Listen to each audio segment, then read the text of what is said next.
Megavanin, everybody, and welcome to another stream. As you can see, hopefully my audio issue has been fixed because I finally figured out what was going on with my mic thanks to my awesome dad.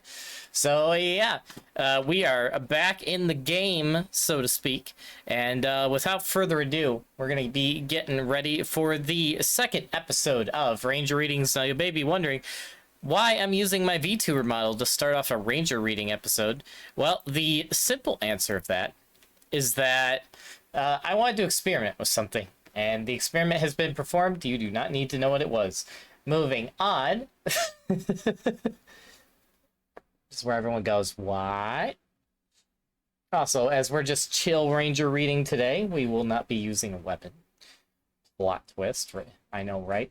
But yeah, we're gonna be jumping into it. So on the agenda today, because I will not be doing what would be the next Ranger readings, which would be Christmas Eve. I am almost 100% guaranteed I will be with family that evening, so we will not be doing a Christmas Eve episode, as cool as that would be. However, I will be doing a little bit of that tonight because we will be starting off today's Ranger readings with reading the good old Christmas story that started it all from the good old Bible. And then after that, we will be doing the rest of the entire show, doing Encyclopedia Eorzea and trying to get further in that book. So yeah, it's going to be a lot of fun. Now, bear with me because due to time constraints, I did not set up the webcam, so I'm going to do that now. So don't mind me. I am going to fade away. And oh, why did I pop back up? Fade away. What? Oh, okay, that's an issue I'm gonna have to solve later. Anyway, where's my button? Oh, there it is. Fade away. And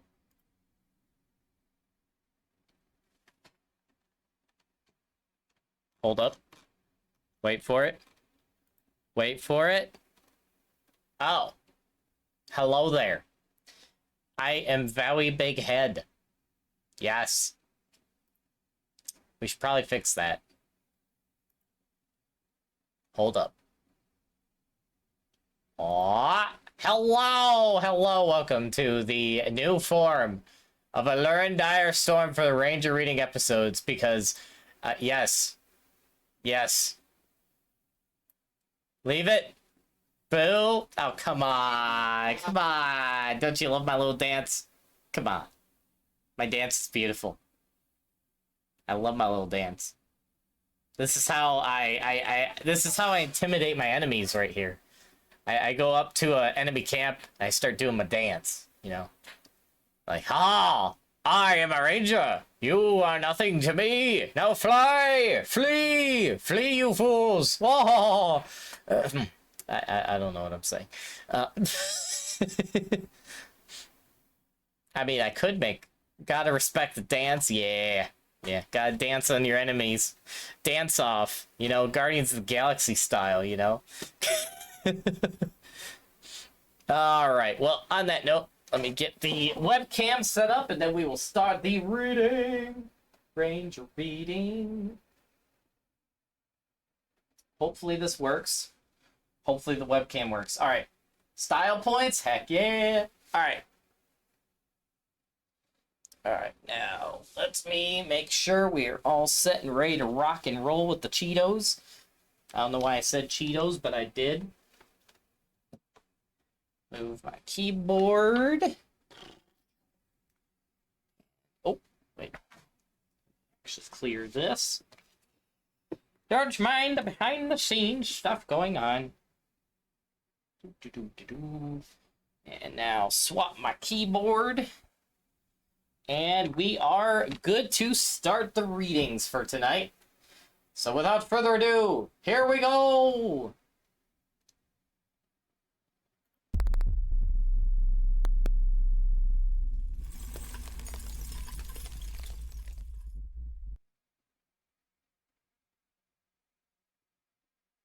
Eh. That went horribly wrong. Is Cheetos just airy nectar? You know what? Maybe it is. That's a good point. Hold on. Why is this not working? And... Okay, hold on. Backup plan. Where is my...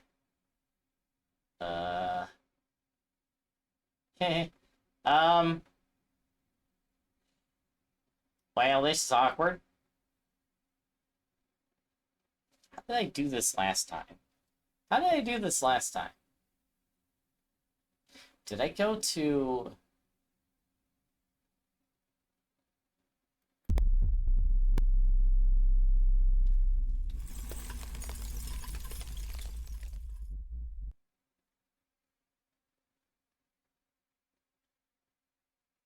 Nope. That's not what I used. Also, hello, Wolfie. Don't mind the scuff. We're scuffing the start of the stream, but, you know, classic VTuber style. Probably, you know, par for the course. Hold on! Wait, nope, that's not it. Wait, it should be... my transition's just playing on repeat. No, that's not what I want. Did I have... Nope, I did not have that.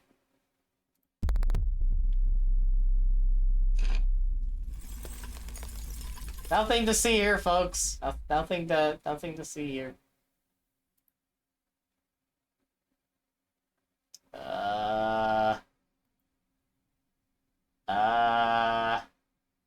Nope, that's not what I want.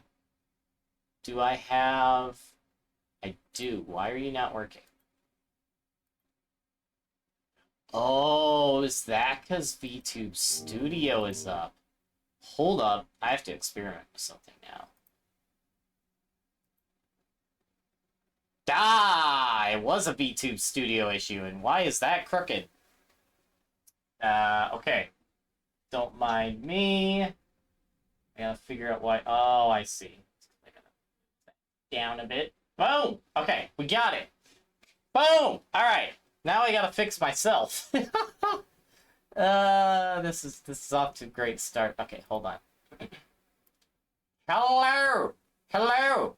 Yes, it's me, Alluring Direstorm. Big head and everything. Yes. Yes. Oh. Yeah, there we go. Okay, let's actually make myself in the corner of the screen here.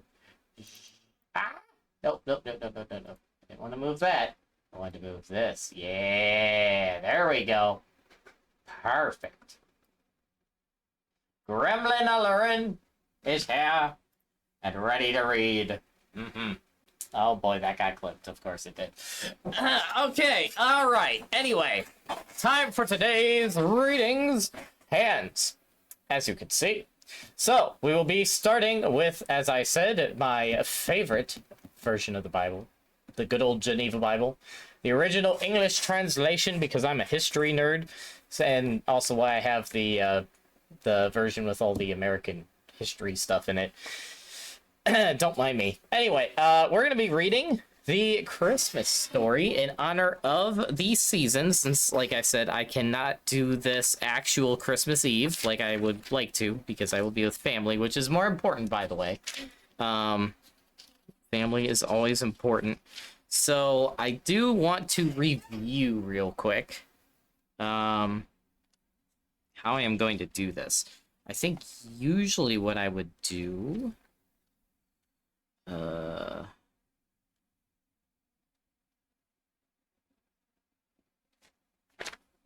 Hold on. Reading something real quick.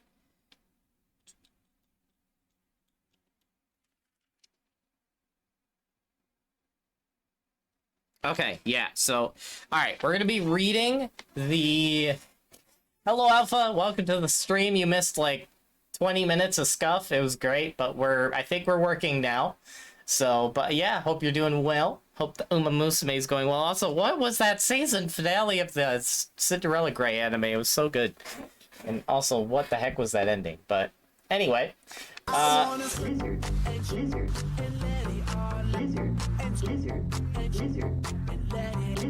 What?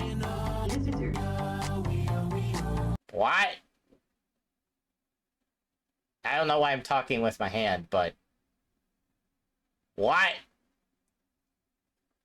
What? What was that sound alert? What? Anyway. Okay. Anyway, we're gonna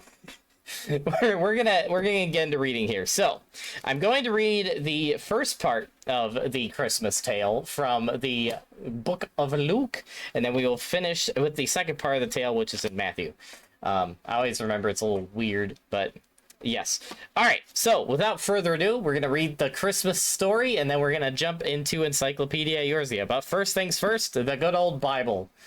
Are you ready for 7.4? Yes, especially for that soundtrack. I've already pre-saved that on my Spotify. I am anxiously awaiting that soundtrack. It's gonna be so good.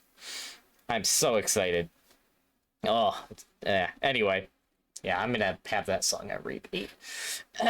Anyway, let's begin. All right.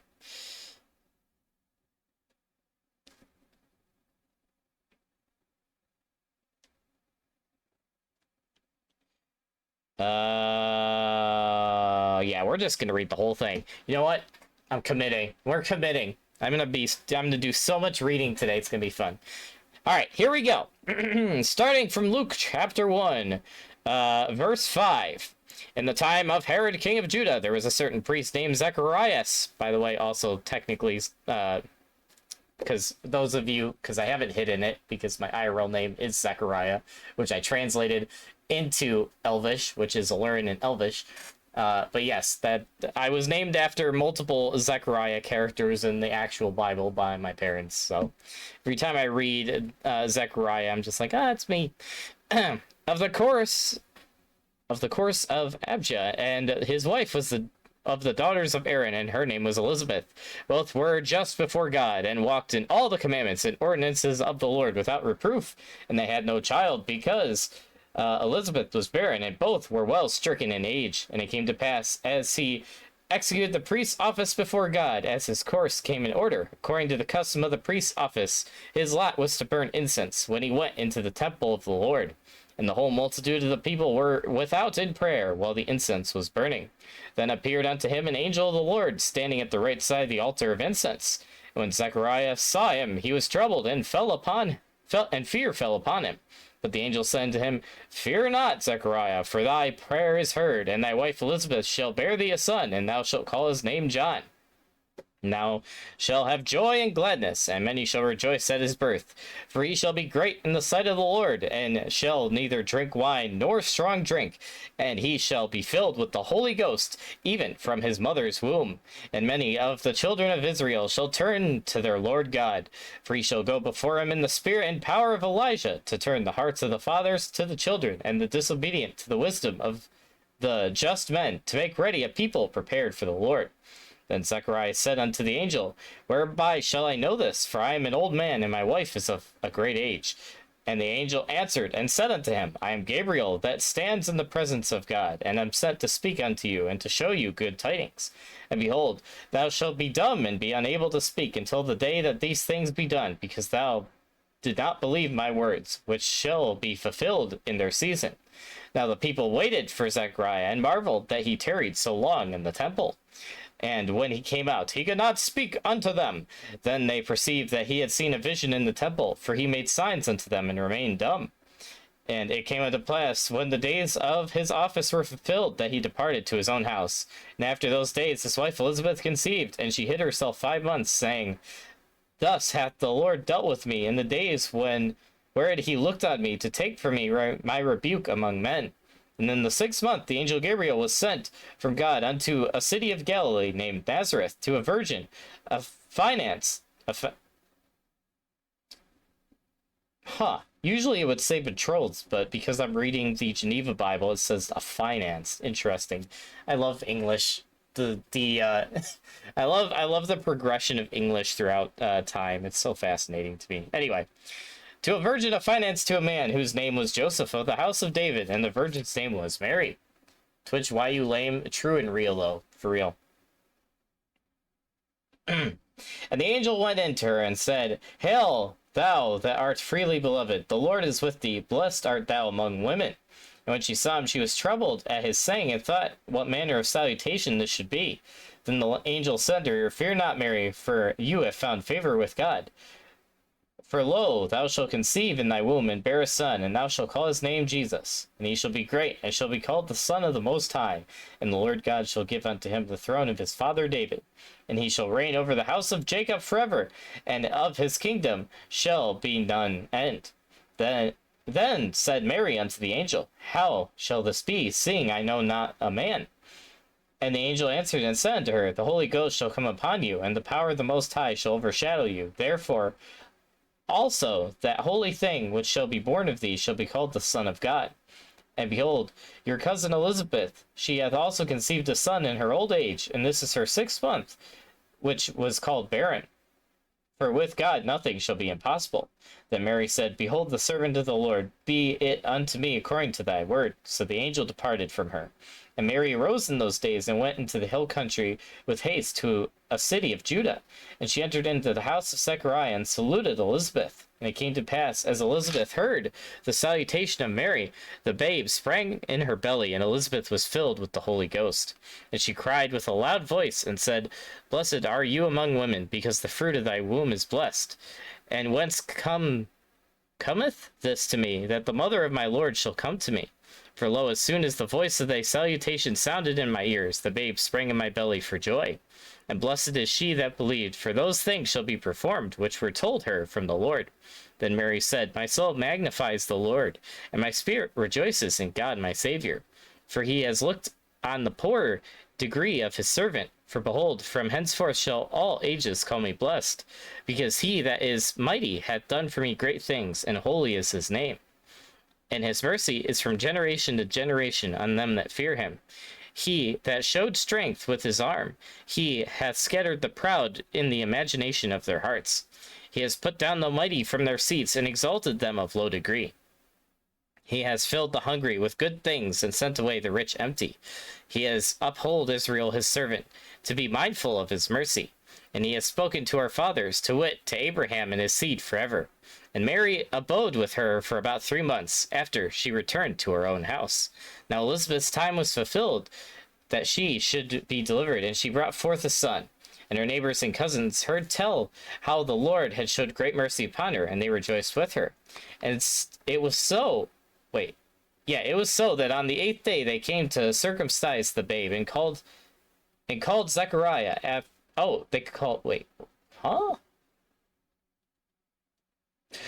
they called him Zechariah after the name of his father. But his mother answered and said, Not so, for he shall be called John.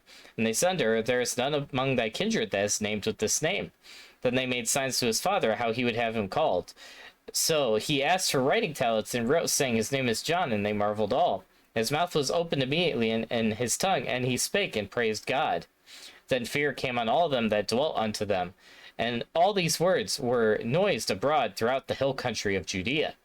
And all they that heard them, laid them up in their hearts, saying, What manner of child shall this be? And the hand of the Lord was with him. Then his father Zechariah was filled with the Holy Ghost, and prophesied, saying, Blessed be the Lord God of Israel, because he has visited and redeemed his people, and hath raised up the horn of salvation unto us in the house of his servant David.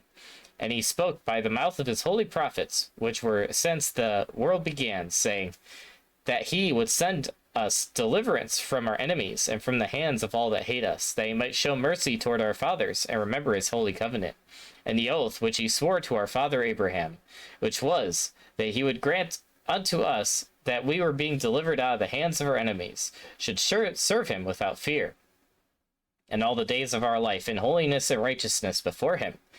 And thou, babe, shall be called the prophet of the Most High, for you shall go before the face of the Lord to prepare his way, and to give knowledge of the salvation unto his people, and by the remission of their sins, through the tender mercy of our God, whereby the dayspring from on high hath visited us, to give. Okay, I had a scare moment there. I'm just gonna explain what it was, because I realized, I was like, wait a minute, the capture I'm using for this, Okay, yeah, no, because I have to flip my webcam for when I'm doing the ranger readings. And I just realized, I was like, wait a minute, when I used this thing the other day for my VTuber model, why was my VTuber model still working? But I realized, I was like, oh, right, I have those in auto. I have a setting to auto flip based on what's showing on OBS. So, yeah. Anyway, I'm eating my food and putting groceries away. I finally finished my Christmas shopping. Nice. I gotta get mine done. I need to get mine done. But it's been so crazy the last few weeks. But yeah, we'll get there. Anyway, back to the reading.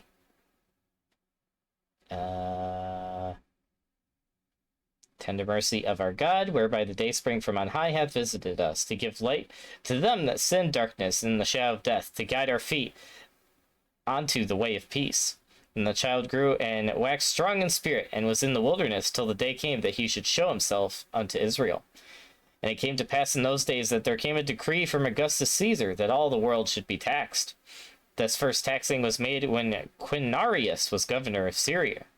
Therefore went all to be taxed, every man to his own city. And Joseph was also up from Galilee, out of the city called Nazareth, unto Judea, unto the city of David, which was called Bethlehem, because he was of the house and lineage of David, to be taxed with Mary, that was given him to wife, which was with child. And so it was that while they were there, the days were accomplished that she should be delivered.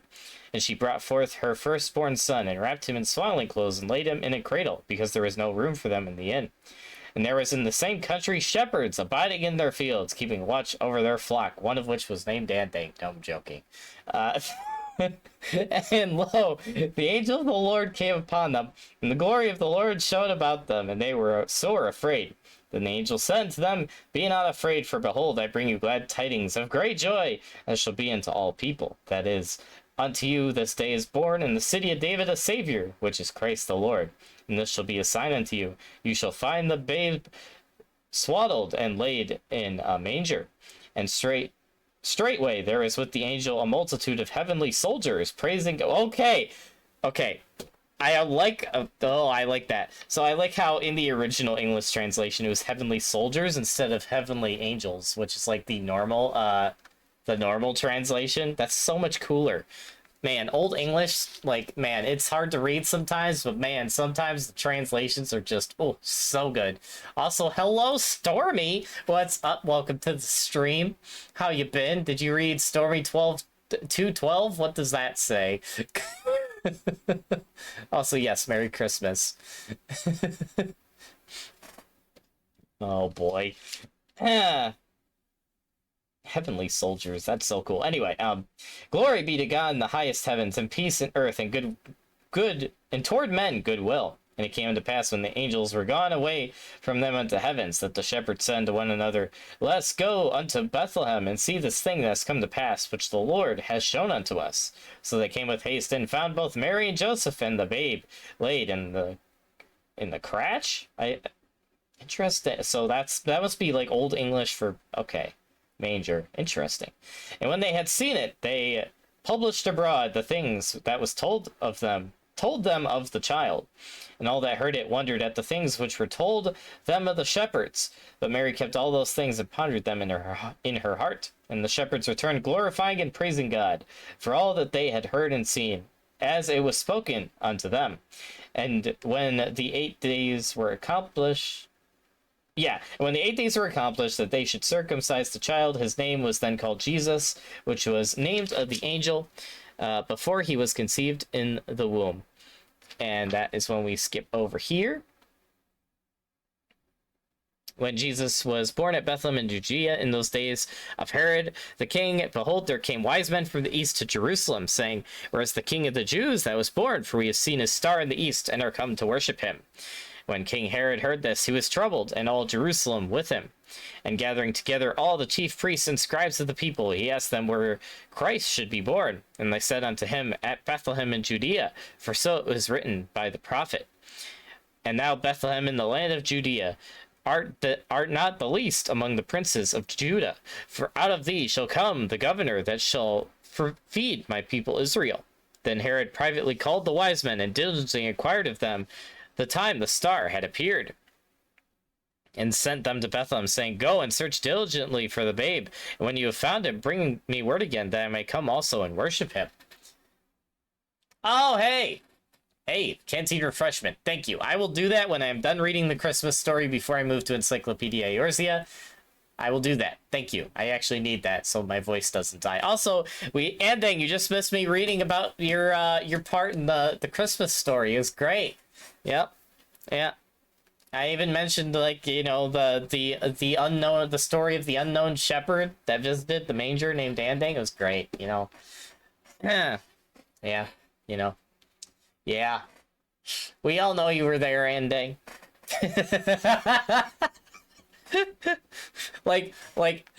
Someday I will make a nativity scene and I will just replace like the shepherd, one of the shepherd's faces with Andang's. It will be beautiful, absolute cinema. You missed my sheep farm yesterday? Oh man, how'd the sheep farm go? Please tell me more. And while he's typing that. So when they had heard the king, they departed, and lo, the star which they had seen in the east went before them, till it came and stood over the place where the babe was. And when they saw the star, they rejoiced with exceeding great joy, and went to the house and found the babe with Mary his mother, and fell down and worshipped him, and opened their treasures, and presented unto him gifts, even gold and frankincense and myrrh. And after they were warned of God in a dream that they should not go again unto Herod, they returned to their country another way. And after their departure, behold, an angel of the Lord appeared to Joseph in a dream, saying, "Arise, and take the babe and his mother, and flee to Egypt, and be there till I bring thee word, for Herod will seek the babe to destroy him." So he arose, and took the babe and his mother by night, and departed unto Egypt, and was there unto the death of... and was there unto the death of Herod, that it might be fulfilled, which is spoken of the Lord by the prophet, saying, "Out of Egypt I have called my son." Then Herod, seeing that he was mocked of the wise men, was exceedingly wrath, and sent forth and slew all the male children there in Bethlehem, and in all the coasts thereof from 2 years old and under, according to the time which he had diligently searched out the wise men. Yeah, that's a lot of dead children right there, man. And they say the Bible is family friendly. No, I'm joking. We built it in town to city, and now they added animals, as was my promise to Angel. Amazing. Wait, town to city? Is that the name of the game? I assume that's the name of the game. But yeah, cool. Amazing. More sheep, the better. I approve. I approve. It's my sideways thumbs up for you. I approve. Anyway. Hold on.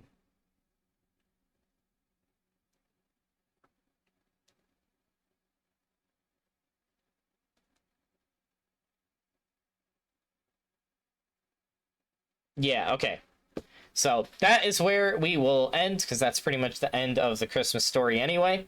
So yeah, if you want to know more, you can read the Bible yourself, which you should. Highly recommend the Geneva Bible, by the way. I love this translation. It also teaches me about Old English, not just the Bible. It's great. Anyway, so that is how we start the stream with the good old Christmas story, which, you know, Merry Christmas to everyone. It is that time of year. And speaking of Christmas and Final Fantasy XIV, they did also just announce the Christmas event for Final Fantasy XIV, which I will be figuring out when I am doing a collab stream of that with Kaiden Taj again soon, so stay tuned for that. Also, Game Awards, we will be doing that tomorrow, and apparently Kaiden will as well, and I've already mentioned him that we should collab that. That would be fun. I don't know if that will happen, but it would be fun, so we'll see. But yeah, without further ado, it's time for Stage 2.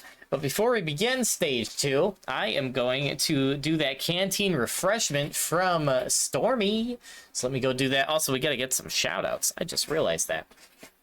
I just realized we got to get some shout-outs. Got to get those shout-outs. Let me get some shout-outs for all you beautiful people in the chat that are also streamers before I go grab this drink. Oh, drink of mine, oh, drink of mine. I don't know why I'm singing this. Okay, first off, our first shout out of the day is going to be Wolfie. The second shout out of the day is going to be, even though I don't even know if he still streams, Stormy. And the third shout out of the day is going to be the Sheep Lord himself, the man, the myth, the Fluffy, and Dang. Make sure you follow them, they're all amazing. And on that note, I'm going to actually do this canteen refreshment. And apparently knock something over in my game studio. Because I am a klutz! I am a klutz! I am a klutz! But I didn't fall over, just I knocked something over. There's no cliffs in here, so I can't fall off a cliff. Not yet, anyway.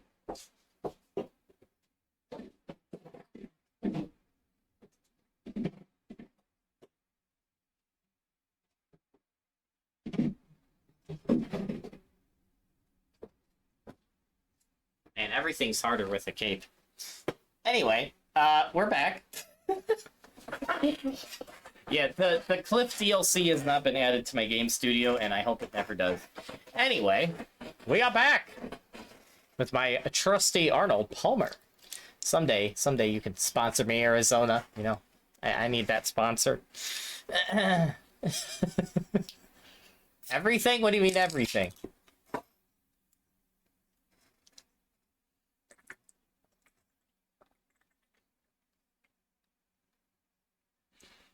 I am certified canteen refreshed. You know what? Okay. Everything is harder, except looking cooler.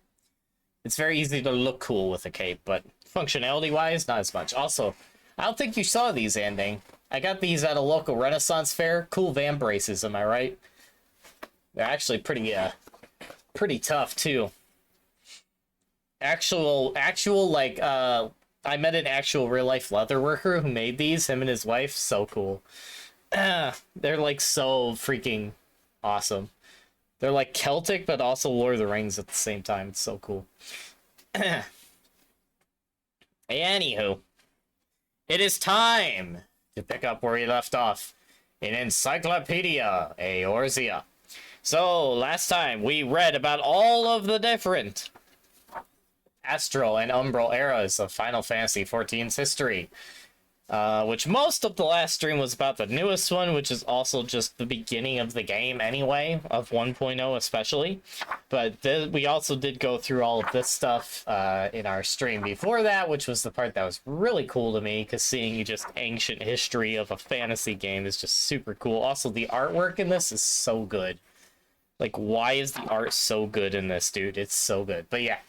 So that was what we went through last time. We are now on the actual historical chronology of the Final Fantasy XIV universe, which is awesome because there's something like this in Lord of the Rings, I think in the appendices, and I remember reading that for like hours, and I could have spent more hours reading it because it's just, I love stuff like that. So yeah, we're going to just read this and just geek out the entire time. And I actually want to see when Ishgard was founded, because I was really curious about that earlier. So yeah, without further ado, let us begin. A chronology of the sixth astral era. Oh, it's only the sixth, though. That's sad. Big sad, dude.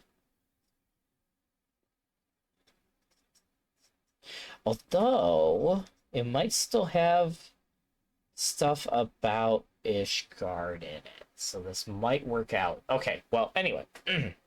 To forge a path to the future, one must first understand the past.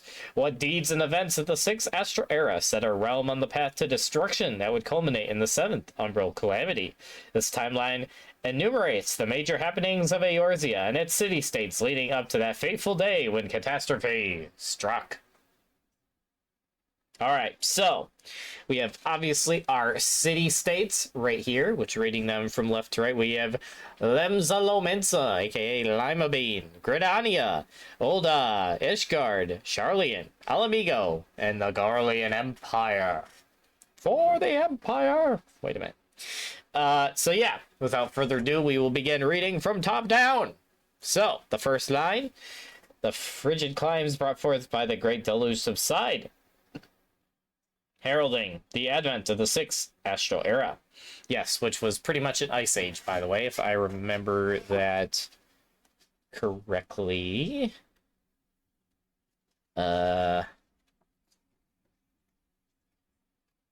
Living on a prayer. Sorry. Where is it?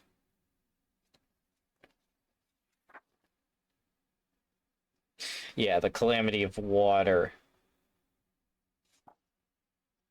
Yep. Yeah, right here. That wasn't the ice one, though, because the ice one was back here. Right? I think that was a different one. Right? Am I confused? Yeah, no, the Forgotten Age was the Calamity of Ice. Right. Right. That was the ice one. But then there was the water one, which is what this is talking about, which still had ice, but not to the extent the like full global ice age was. Anyway. Survive. So yeah. So that happened. Everyone recovered. And then this one is going to be Alamigo. Really? Alamigo's the first one. That's surprising. Survivors of the Sixth Umbral Calamity form small communities in Giralbania, descending into conflict over the area's limited resources.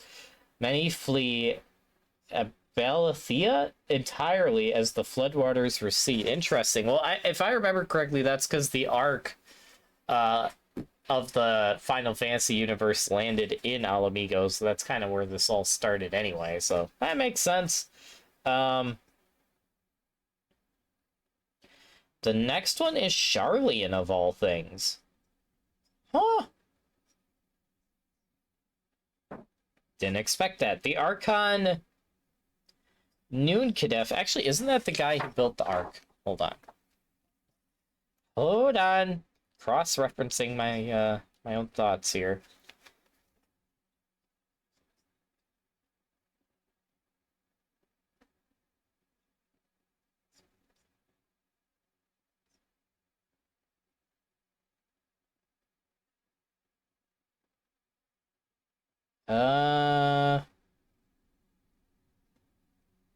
I think it doesn't really mention his name, but it does say legend have long told about the advent of a band of saviors known as the 12 Archons who helped warn the people of impending doom and provide salvation. Yeah, no, that's...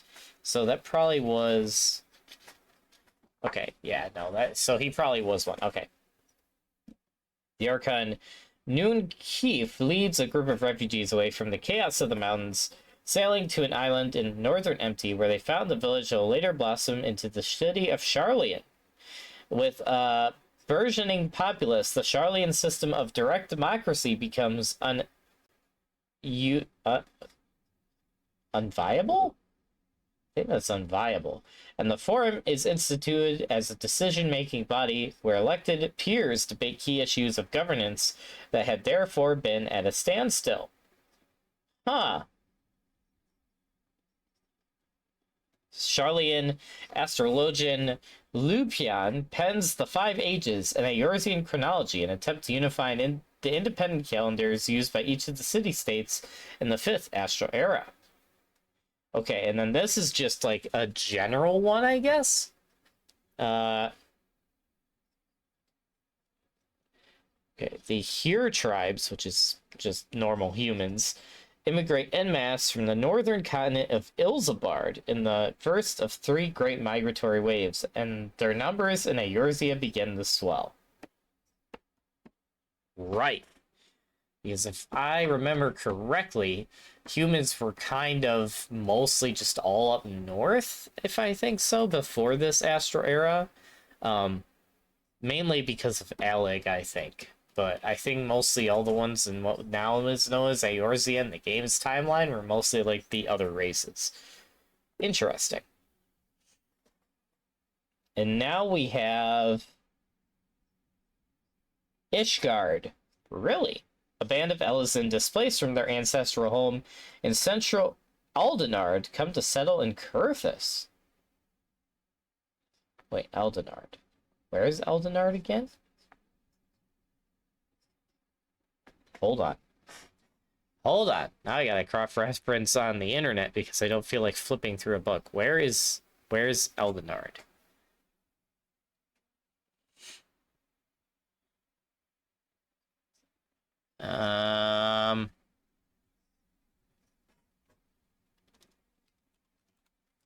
Unless someone in chat knows. If you know in chat, feel free to let me know before I go on a wild goose chase. Oops. If I can spell. There it is. Eldenard.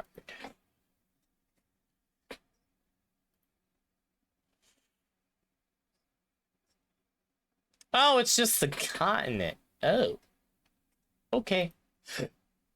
Excuse me. So that's probably around Gridania area anyway, if I had to guess.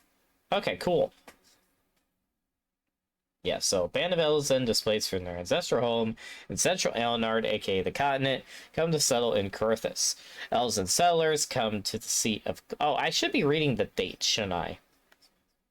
So, the original survivors of the Astral Calamity and the founding of Sharlayan was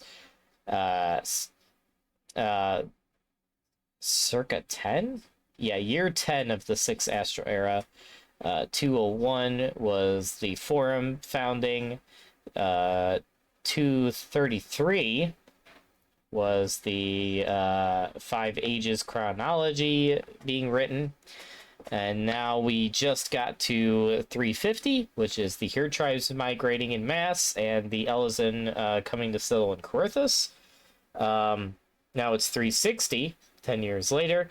Elizan settlers come to the Sea of Clouds, where they commenced construction of the mountainside sanctuary to alone that will later become St. Thornton's Basilica? Small villages spring up in the vicinity, laying the foundation for the nation of Ishgard. Ah. And 10 years later, in the year 370, the great worm Hraesvelgr consumes its Elizan lover Shiva, entwining their souls for eternity and ushering in an era of peace between dragon and man, which may or may not backfire in the future. Yep. Okay. And then, since almost like 60 years later, in 432, Sharlayan society names its first archons, individuals who have distinguished themselves in specialized fields of study. These archons gather and form an educational body, the Studium, to serve as an institute of higher learning.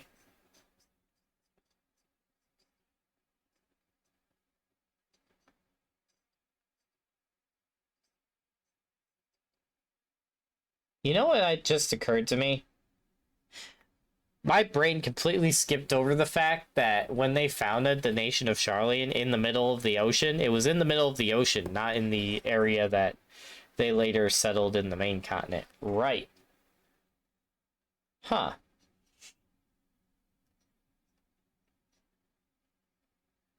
Dang. Anyway.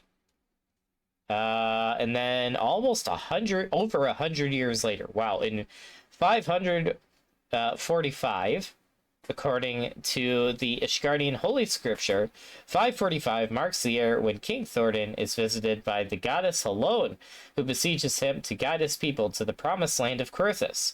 As the legend is told, the great worm Nidhogg attacks the caravans on their journey, and King Thordan and half his men are slain before the dragon is valiantly driven away. The remaining knights, including the king's son, Haldreth, guide the Elizan survivors to their destination. Yes, if only that were fully true. Oh yeah, it says right here. In truth, King Thordan and his knights 12 ambush and slay Ratasker of the first brood, devouring the she-dragon's eyes to acquire pre-natural wisdom. Enraged by this betrayal, the great worm Nidhogg pursues and kills the king and half his company, heralding the end of an era of peace and the beginning of the Dragon Song War, which lasts for like almost the entirety of all these pages. Yeah. Yep. Yep. Good old Dragon Song War. Gotta love fighting dragons for 1,000 years. Yep. This is also 5 years, so then this is 5 years after. The Holy See employs the power of 20 and 4 dragon eyes to erect a great arcane ward, later known as Dinephin's Collar, that envelops the entirety of Ishgard, as the city steels its defenses against the coming raids by Nidhogg's brood. 24 dragon eyeballs power that giant shield. That's crazy. Well, that's cool to know. What powers that shield that they have? Huh. The progenitors of the 4 high houses, joined together with the clergy of the Ishgard Orthodox Church, to pen a historic narrative that omits details of the betrayal and slaying of Ratasker. The new myth of the nation's founding is indoctrinated through the education of Ishgardian children. Ah, yes. Gotta love indoctrination. Indoctrinating the youth. That totally doesn't happen in today's world. I mean, what? This is then 13 years later, in 563. The sanctuary to Helon undergoes extensive reconstruction and is renamed St. Thorden's Basilica. Ah. And then this is a few years later, in 598. Scholars of the Studium in Charlian successfully decipher ancient texts pertaining to Aetheryte travel, a discovery which makes the construction of new Aetherytes possible. Ah. 2 years later, in 600, a team of researchers from the Stadium commences a survey of the Northern Isles. 5 years later, in 605, the Studium concludes a full survey of the area within their territorial boundaries. They construct Aetherytes to each of the 4 isles: Central Charlian, the Northern Isle of Ham. Ah, I remember the Isle of Ham. That's a fun dungeon. The Eastern Isle of Yorn and the Southern Isle of Vale. I think that's also a dungeon. And perform a successful test of teleportation magics. And then 55 years later, in 660, here emigrate to Eorzea en masse in the second of 3 great migratory waves. Ah. And driven from their home by Huron settlers, whose numbers continued to swell, the Elezen began to colonize the Black Shroud. Ah, it all comes back to the Black Shroud.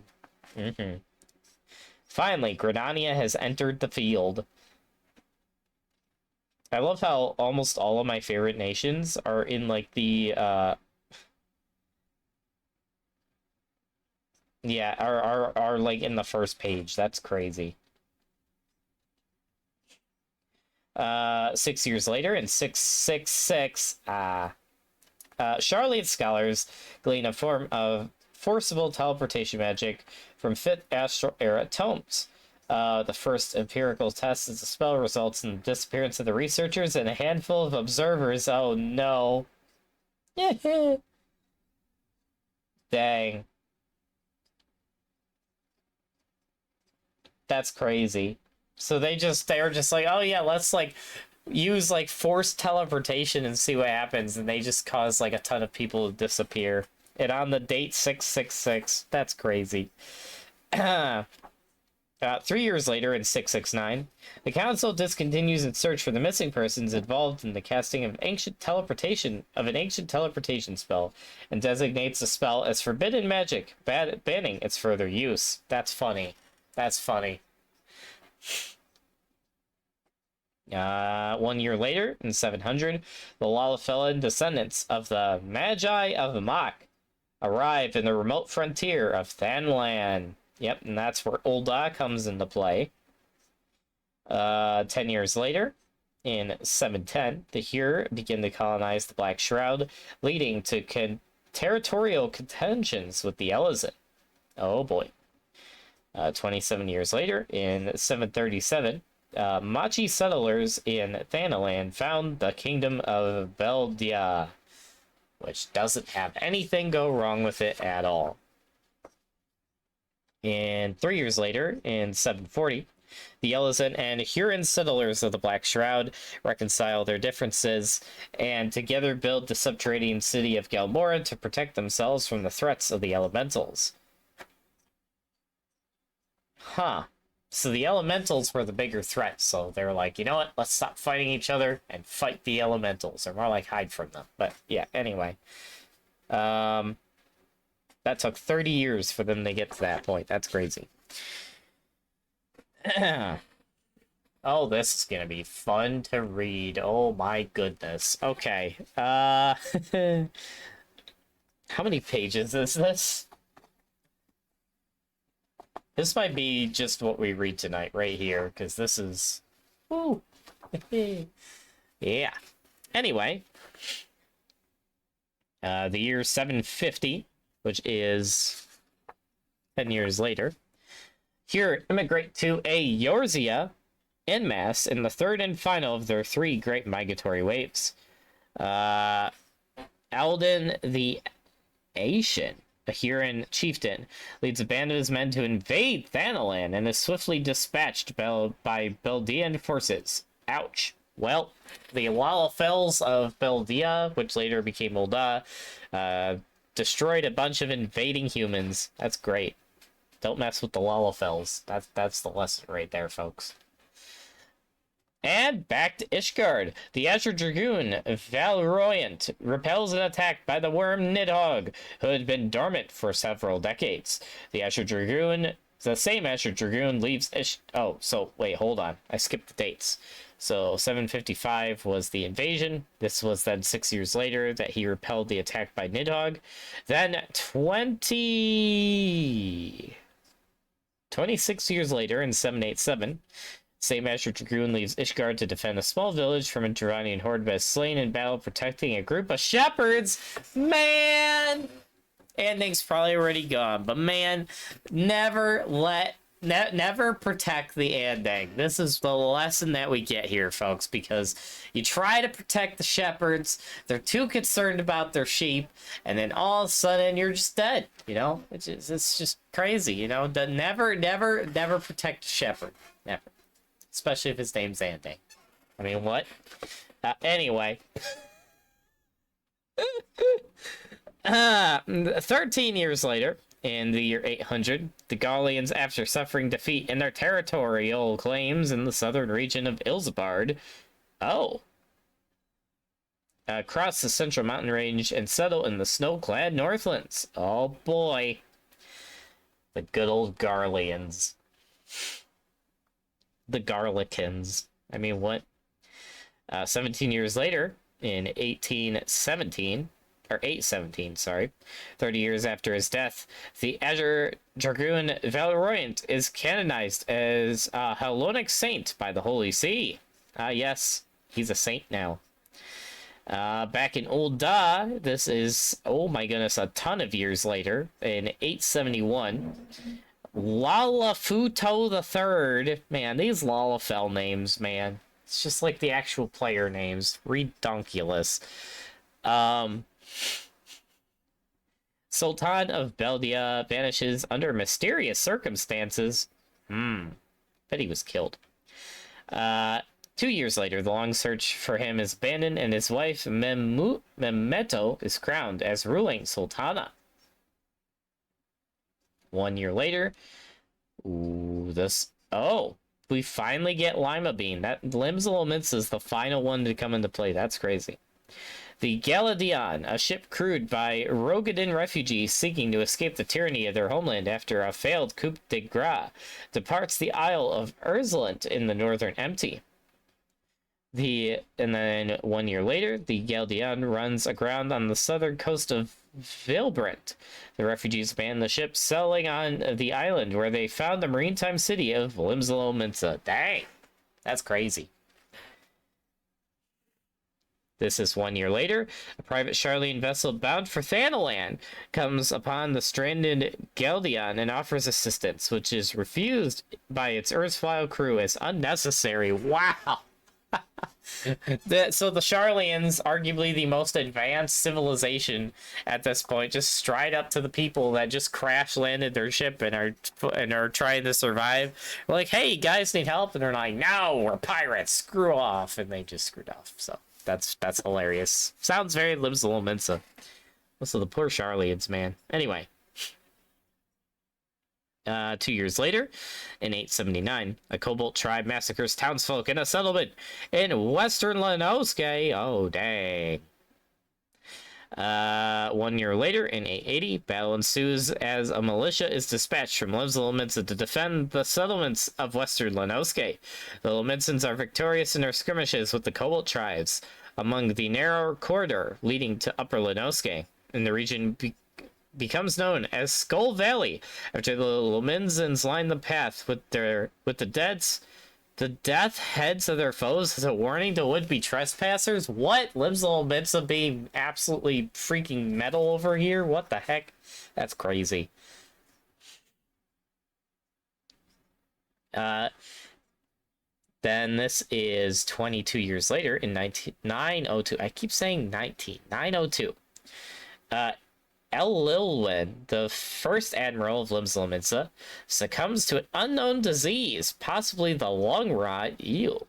At 76, in his last will, he names his confidant Tregear the Cold as his successor, beginning a tradition of Limsan admirals being selected by appointment. Oh, interesting. And in the same year, Charlian signs an agreement with Beldia to construct an Aetherite network across Thanalan, leading to the development of the first full-fledged Aethernet in Eorzea. 2 years later, in 904, Admiral Trevgear recruits a group of like-minded men to form the Knights of the Barracuda, the Lomyndzan Navy, commanding its land forces popularly known as the Yellow Jackets. He leads a raid on Cobalt territories in the name of the city-state. Dang. Limsa, I feel like, was like the last one to come into play, but they grew up the fastest too. That's crazy.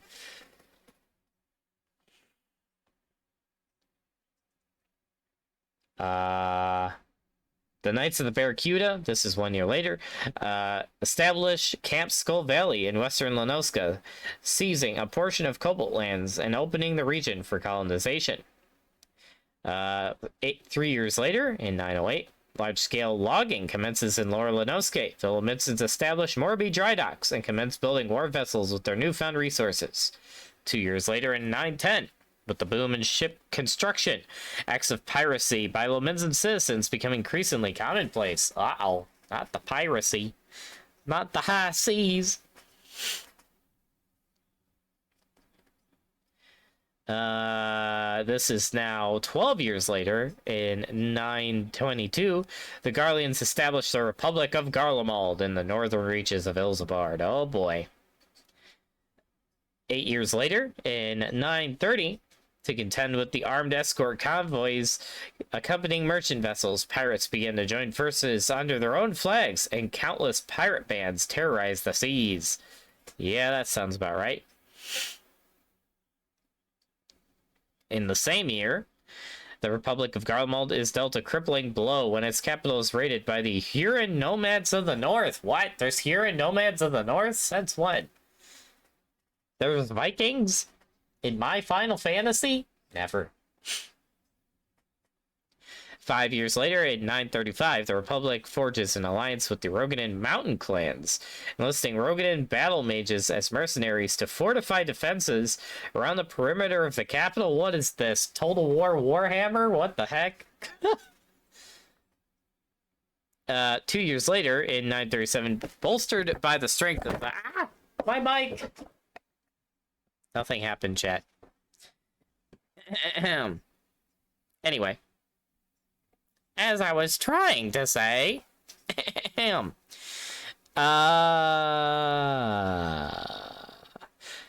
Bolstered by the strength of the Rogadan battle mages, the Garlean army succeeds in repelling the nomads. Yes, goodbye, Viking nomads of the north.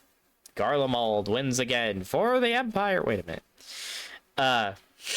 3 years later, in 940, pirate bands vie for supremacy among themselves, with conflicts growing increasingly violent. The Admiral's authority weakens, public order rapidly deteriorates, and blood feuds between pirate crews continue for the next 2 decades. Dang. Limsa already a man.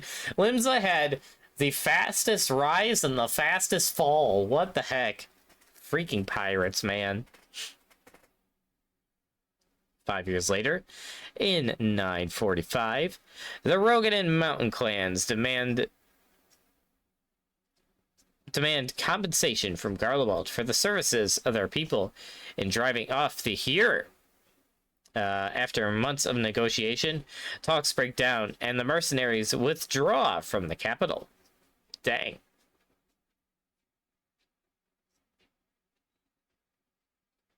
Huh. Yeah, that sounds about right. This is now, I think, 18 years later, in 963. The incumbent admiral of Limsel is assassinated. Ouch.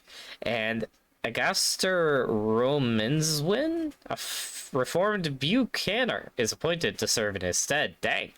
He was just straight up assassinated. That's crazy. 1 year later, this is Ul'dah now. In 964, civil war breaks out in Bildia as the twin princes Sasagan and Saswefu each assert their claim to the throne.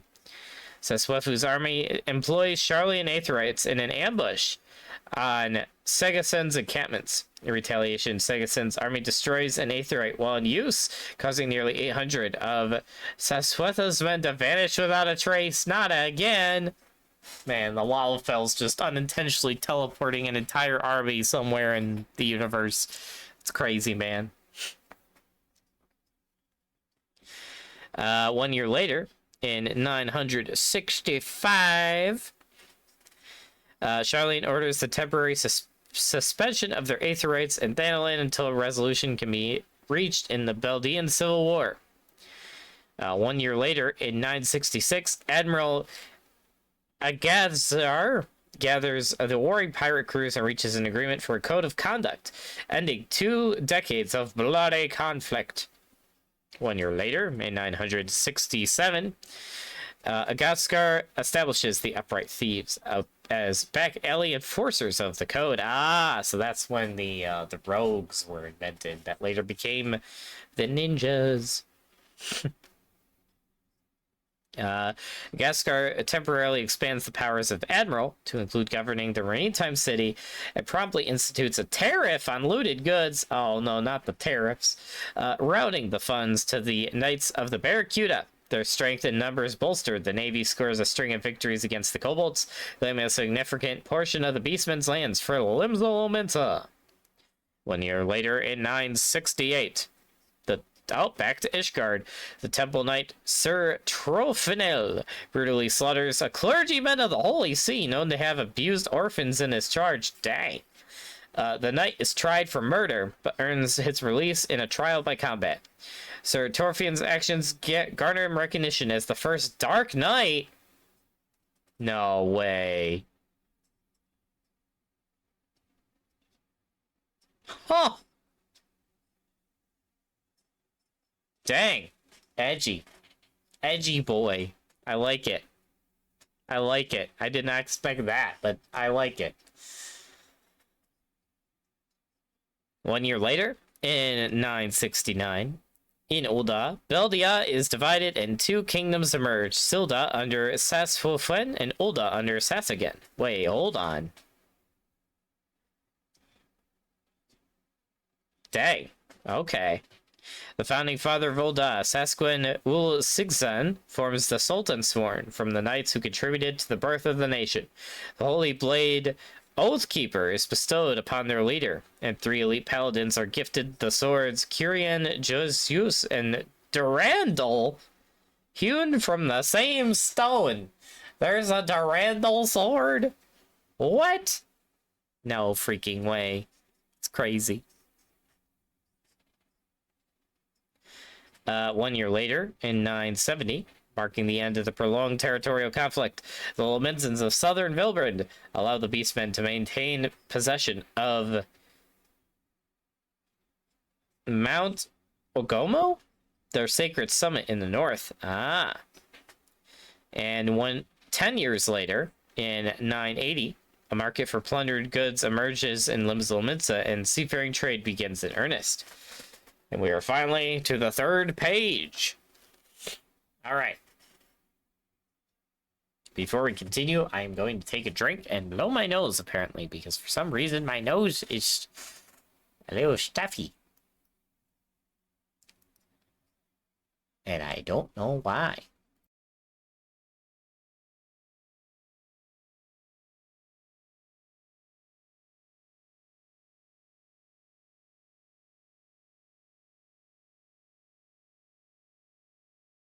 And now to hydrate.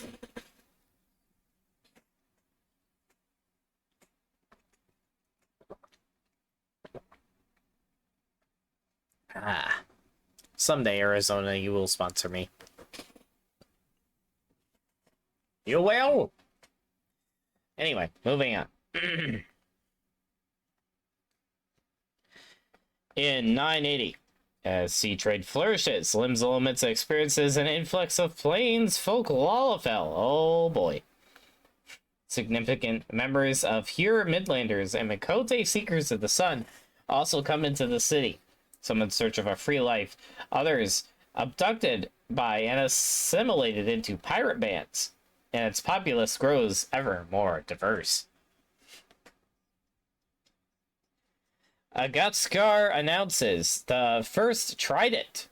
Oh, this is 11 years later, in 991.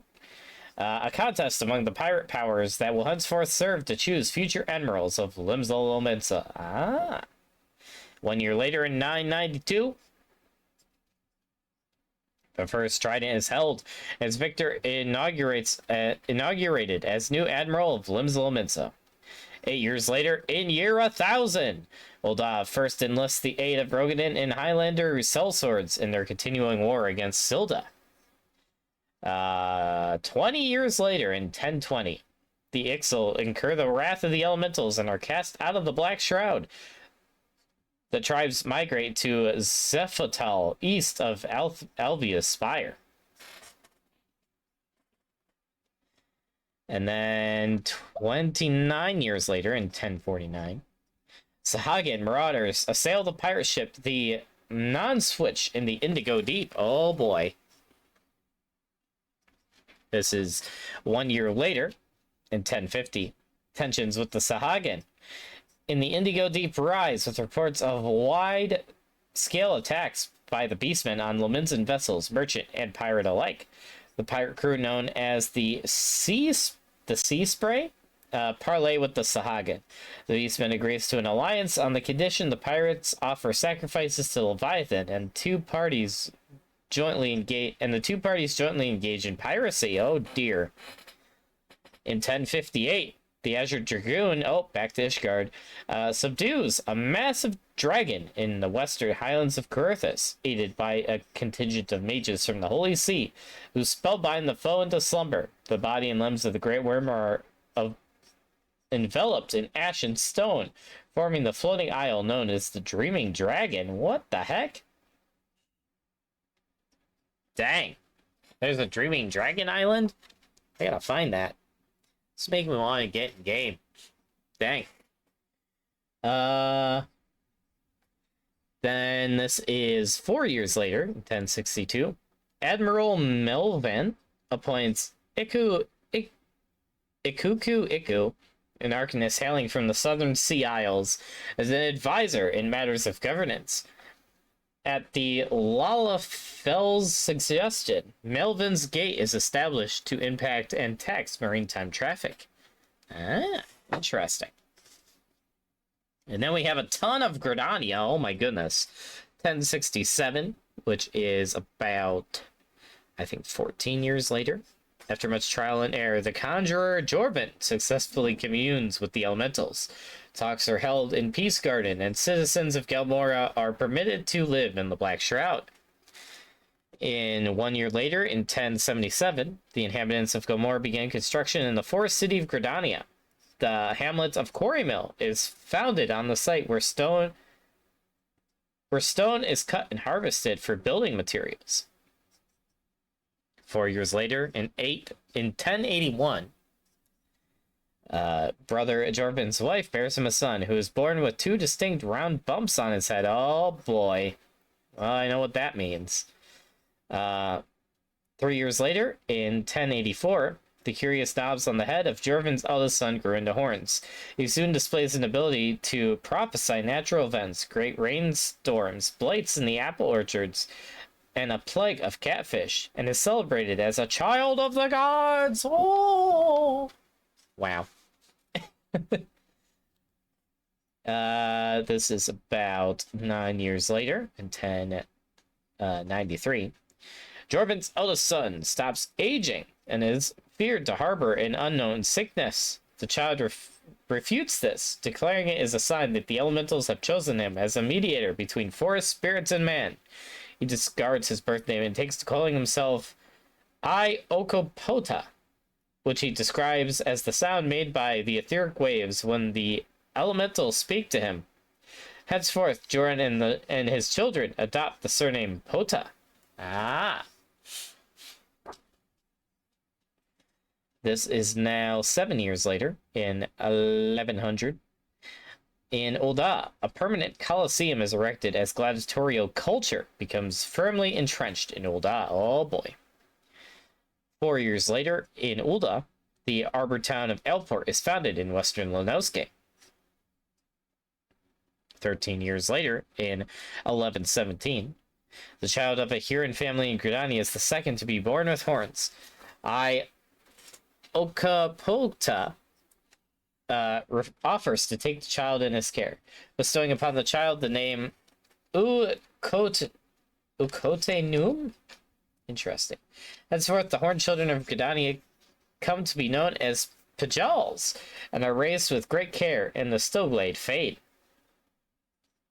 Yep, that sounds about right.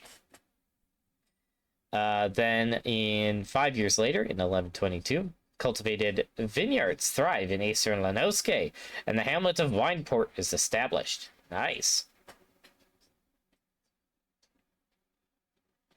This is then 1 year later, in Gridania. Okopota, who has already been serving as Gridania's de facto political leader, officially assumes the role at the behest of the Seed Steer Council and is conferred to the new title of Elder Seed Seer. There's where it comes into play. I was wondering. 7 years later, in 1130, the cedar wood in Lower Lenoske goes barren from excess logging. Reclamation of Upper Lenoske commences to addressing the increasing demand for lumber from Leminsian shipyards. Oh boy. 5 years later, in 1135, Anshelm Cotter, I hope I said that right, unifies the military might of Garabania's warring clans. Oh my goodness, how many years did that take? Hold on.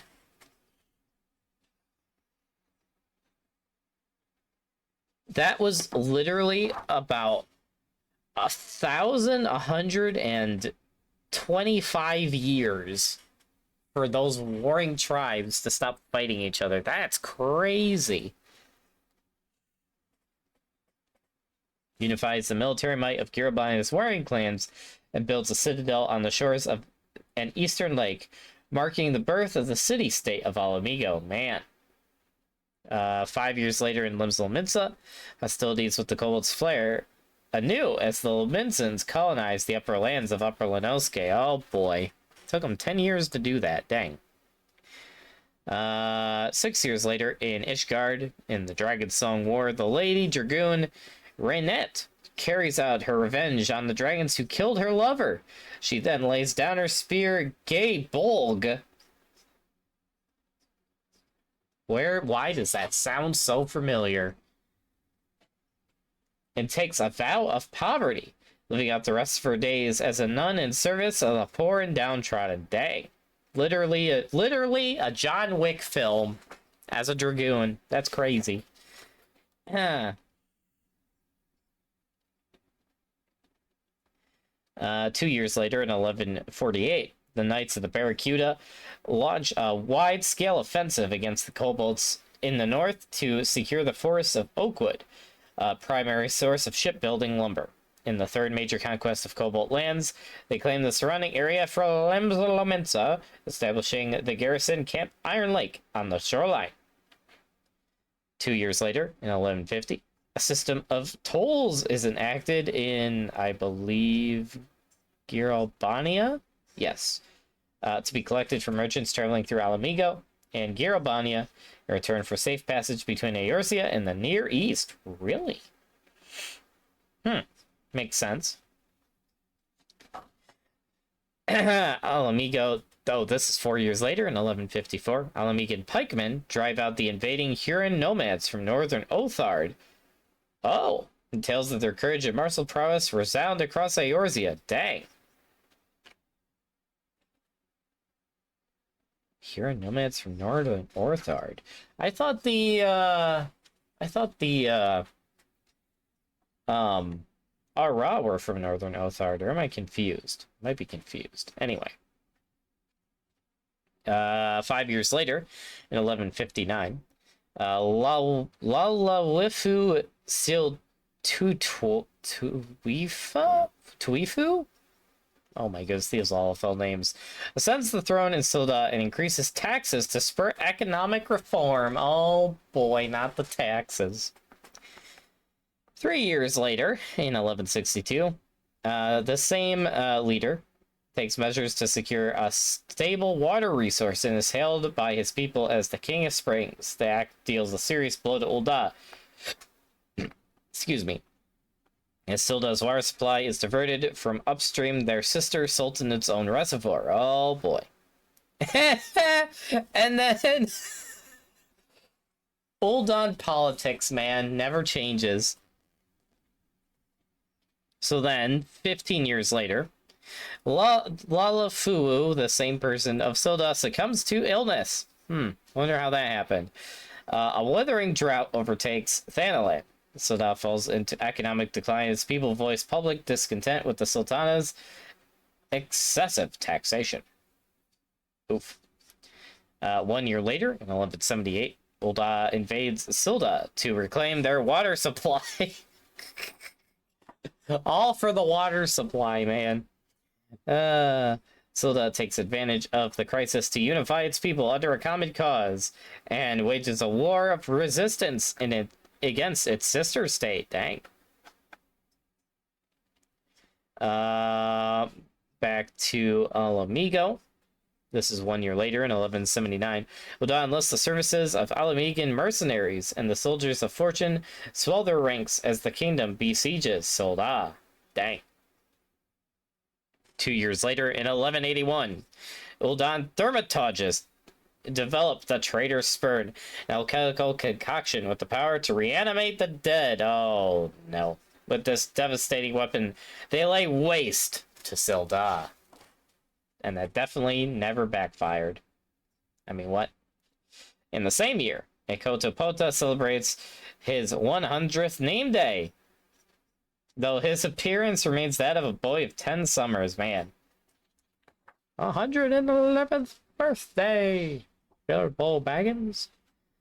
8 years later, in 1189, Lady Reinhardt, the former Master Dragoon, expires in a nunnery at 66. And this is 1 year later, in 1190. After their triumph over Silda, emissaries from a thriving Ul'dah board Lominsan-built ships that set sail for the Near East to establish trade. Oh, they're going to Othard. Oh, man. And in the same year, with the expansion of maritime trade, a number of Ul'dah merchants taking the land-based eastern trade routes begins to decline, and Alamigo struggles to sustain itself on the meager tolls. Uh-oh.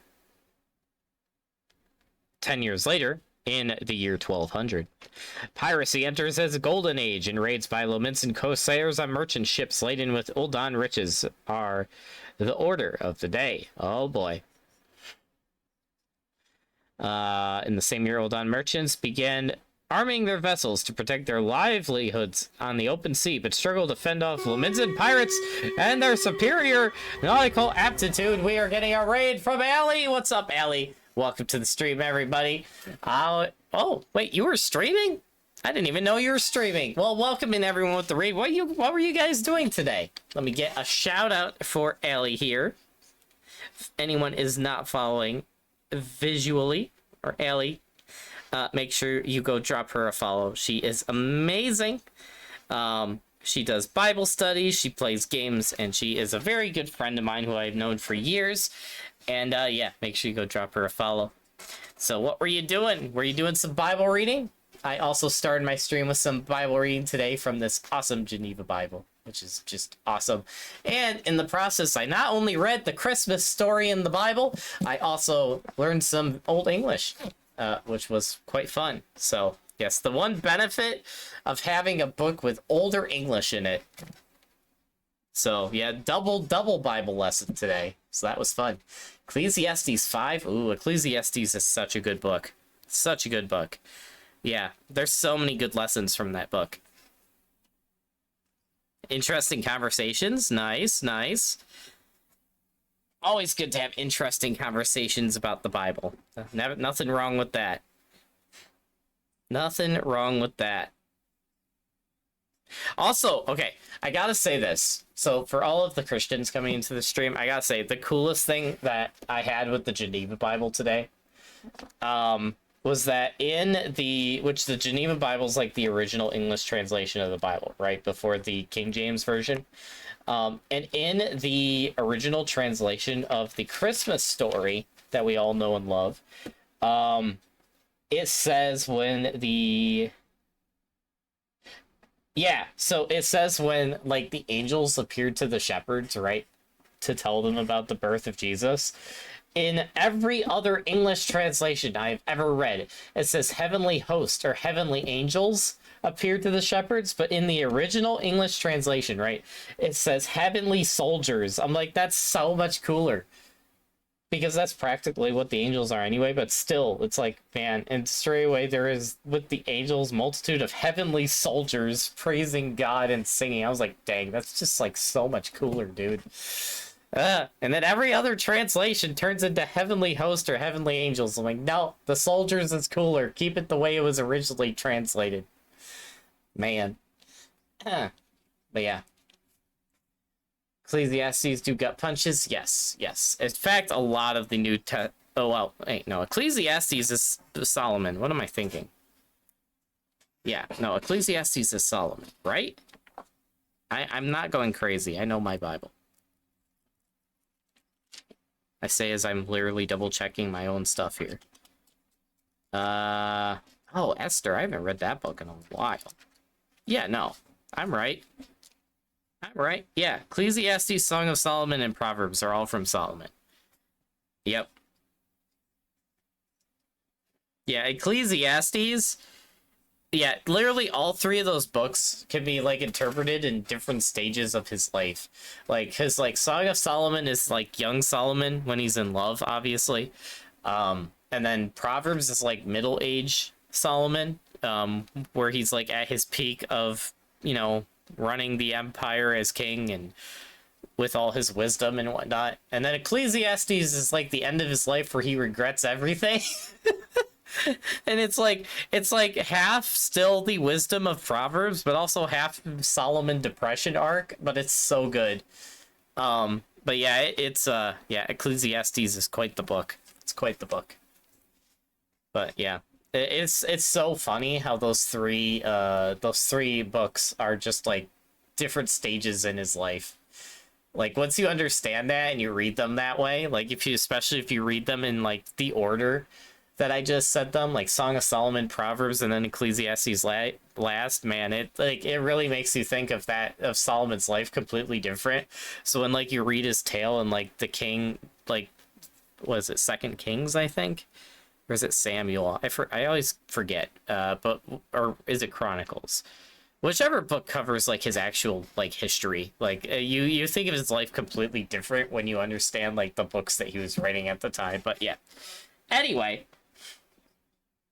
and we're gonna move on from geeking out about the Bible, which is not a bad thing. But we have to get this insanity done being read over here. How much do I still have left? Oh my goodness, we still have a full page. So much to read, but that's not a bad thing. I love reading. Anyway, continuing on with the history of Eorzea. Where was I? I do not remember. Oh boy.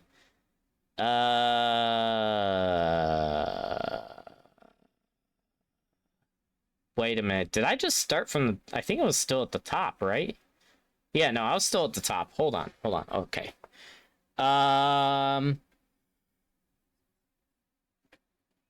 Hold up. Let me find it. Because I know I read The Golden Age of Piracy. Yeah, no, okay, yeah. So we were about to... So the Oldan merchants are defending their merchant vessels because they're now getting attacked by the Lomizans. Wait, did this lead to a war between the two? Hold on. Okay, so 21 years later, in 1221, the Pirate King Mistbeard... Mistbeard? What? No, it can't be Mistbeard. Okay, he must have passed down his legacy, because I was like, wait, there's no way that that's the same Mistbeard that's alive in the actual game's time. Because that would make him over 500 years old. Oh, sorry, 300 years old, but that's still no way. No way. Yeah, that can't be the same Mistbeard. So much to read. Yes.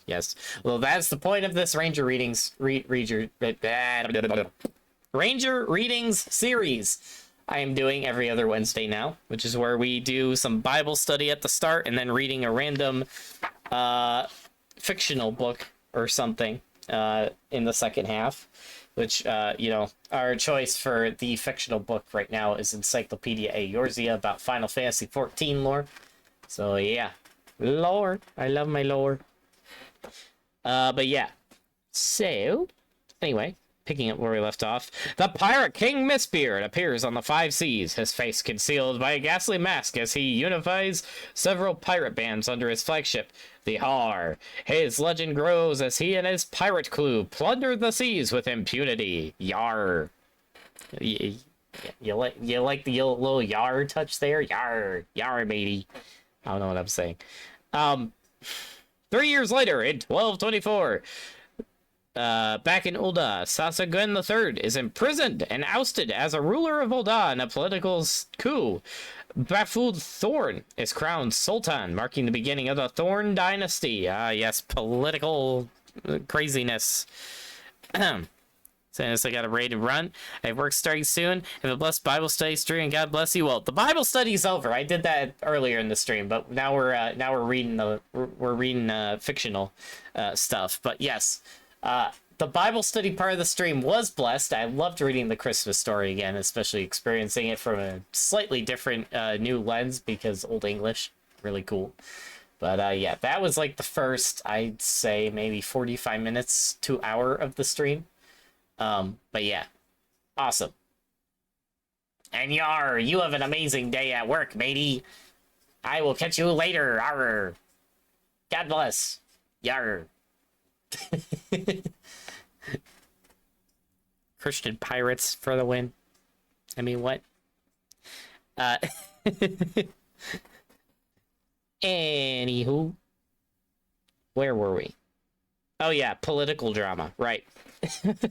Okay, so after that political coup about 25 years later, I think, if I'm doing my math correct, in 1249, Mistbeard is reportedly slain at sea in battle with an armed merchant vessel near the eastern city of Razad-Han. Oh. Really? At Razad-Han? Huh. That's crazy. Okay, so Mistbeard the First was killed near Razad-Han. That's far away. That's so far away. That's like the other end of the planet. That's crazy. Huh. Okay, and then 2 years later, in 1251, wealth of treasures is plundered from Razad-Han Argosy, giving rise to rumors that Mistbeard is alive and well. Wait, Mistbeard plundered a Razad-Han? Oh man, poor Razad-Han, man. Time and again, the Pirate King is reported as dead only to resurface, leading many to believe the man immortal. Dang. And that's why he's still fighting to this day. What a legend. I think it's just his helmet getting passed on to a successor, but you know. And then 16 years later, in 1267, Baldric Thorn's only daughter, Edvaya, disappears from the palace. Fearing the worst, the Sultana orders a citywide search for the princess. The Sultan's sworn eventually discover her with the assistance of a young girl of low birth. The incident would later be remembered as the national holiday, Little Ladies' Day. That's how Little Ladies' Day started? That's crazy. 3 years later, in 1270, Ulda relocates its capital atop the ruins of fallen Silda. Ah, where was the original capital? I wonder. 1272. The enslaved... Oh, this is 2 years later. The enslaved... Oh, I'm not going to try to say their actual, like, name. The Giants of Copperbell Mines revolt against their masters when the enchantments on their helmets wear off. Oh, wait, their helmets had enchantments? I never knew that. And the miners force a cave-in of the lower depths to seal the giants within. The mine is shuttered under the pretense that its veins have run barren. Ah, and that mine is never opened again until you play the video game. Then you have to go kill them all. Anyway, this is now 17 years later in 1289. Lady Rionette is canonized by the Holy See a century after her death. Unpopular with the clergy for having abandoned her duties as a dragoon at a young age, she is beloved by the commons folk for having devoted her life in service of the poor and downtrodden. Thus, he elevates her to sainthood in what is widely seen as an attempt to distract the public from corruption within the church. Oh, no, not church corruption. If only that didn't happen in real life. Sad. Anyway, in 22 years later, I think, in 1311, scholars of Charlian establish a research outpost in the Dravinian hinterlands for further observation of the ethereal sea. Yep, that's where they found the other one. Okay. 2 years later, Charlian enlists the services of Olimegan mercenaries to subdue the beasts that roam the hinterlands and ensure the safety of their outpost. 3 years later, in 1316, a Charlian survey team discovers a vast system of subterranean caverns beneath the Dravinian hinterlands. They commence construction of an ethereal observation facility, the precursor to the Anti-Tower. Oh, no, not the Anti-Tower.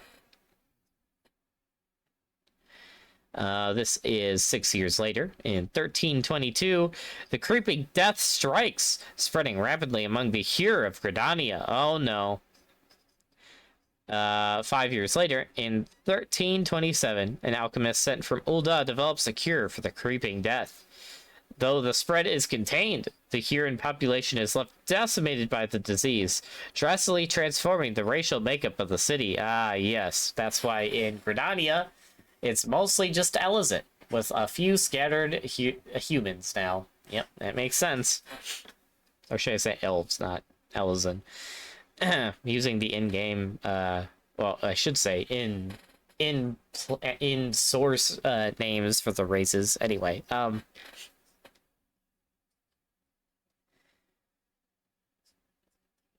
wait, okay, so this is a big time jump. This is like 30, around 30 years later. I'm not going to be too specific with it. In 1353, in Ulda, waves of undead pour forth from the Sildan waterways beneath the city.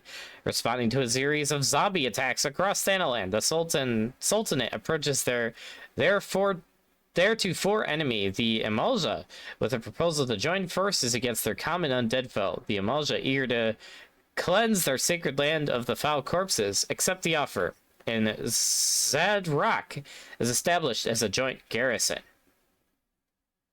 You find out more details about that in the variant dungeons in Final Fantasy XIV in the Soldan subterrane. In Gridania, same year, by the way, Ekotopota passes away peacefully in meditation at the age of 272. To the end, he showed no signs of sickness and is believed to have died of old age. Ah, Sag.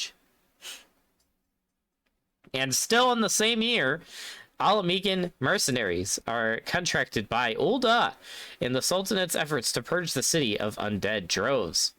Alamegan mercenaries just went everywhere. Man. 1 year later, in 1354, in Ishgard, the mighty Dravanian general Darkscale, that's a cool name, awakens and leads an army of wyverns in a raid on the villages of the eastern Corthus Islets. The Temple Knights and Dragoons join forces to retaliate and succeed in repelling the dragon threat. A mortally wounded Darkscale tumbles from the heavens and plummets into the depths of Clearwater Lake, and the battlefield is henceforth known as the Field of Glory. Yes. 1 year later, in 1355, with the aid of the Alamegan mercenaries, the Sultan at long last is successful in ridding the city of the undead zombies. The royal house of Thorn abdicates its throne and resorts sovereignty to the House of Ul, marking the ascension of the second Ul dynasty. Man. They literally just said, we beat the zombies, we retire. Man, that's crazy.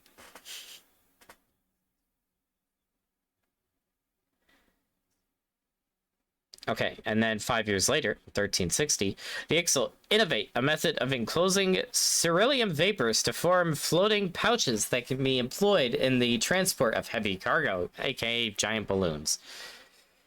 1 year later, in 1361, the Forum adopts a proposal to erect a formal city and colony on the site of the research camp in the Dravinian hinterlands. 1 year later, the first wave of settlers from the motherland set out for the Dravinian hinterlands. And the same year in Gridania, the wood dwellers engaged Ixal trespassing into the Black Shroud to gather timber, driving them out of the forest. They're like, get out of here, man! 1 year later, in 1363, in response to repeated Ixal incursions, the God's Quiver is established to fend off external threats to the Twelves Wood. Yay, Archers Guild. And then, 15 years later, in 1377, stonemason... Oh, this is in Ishgard. Stonemason Purcell begins work on a statue to Heldrith to be erected in the western highlands of Corthus. Oh, that's what that giant statue is. Oh, wait, who's Heldrith again? Is that one of the former goons?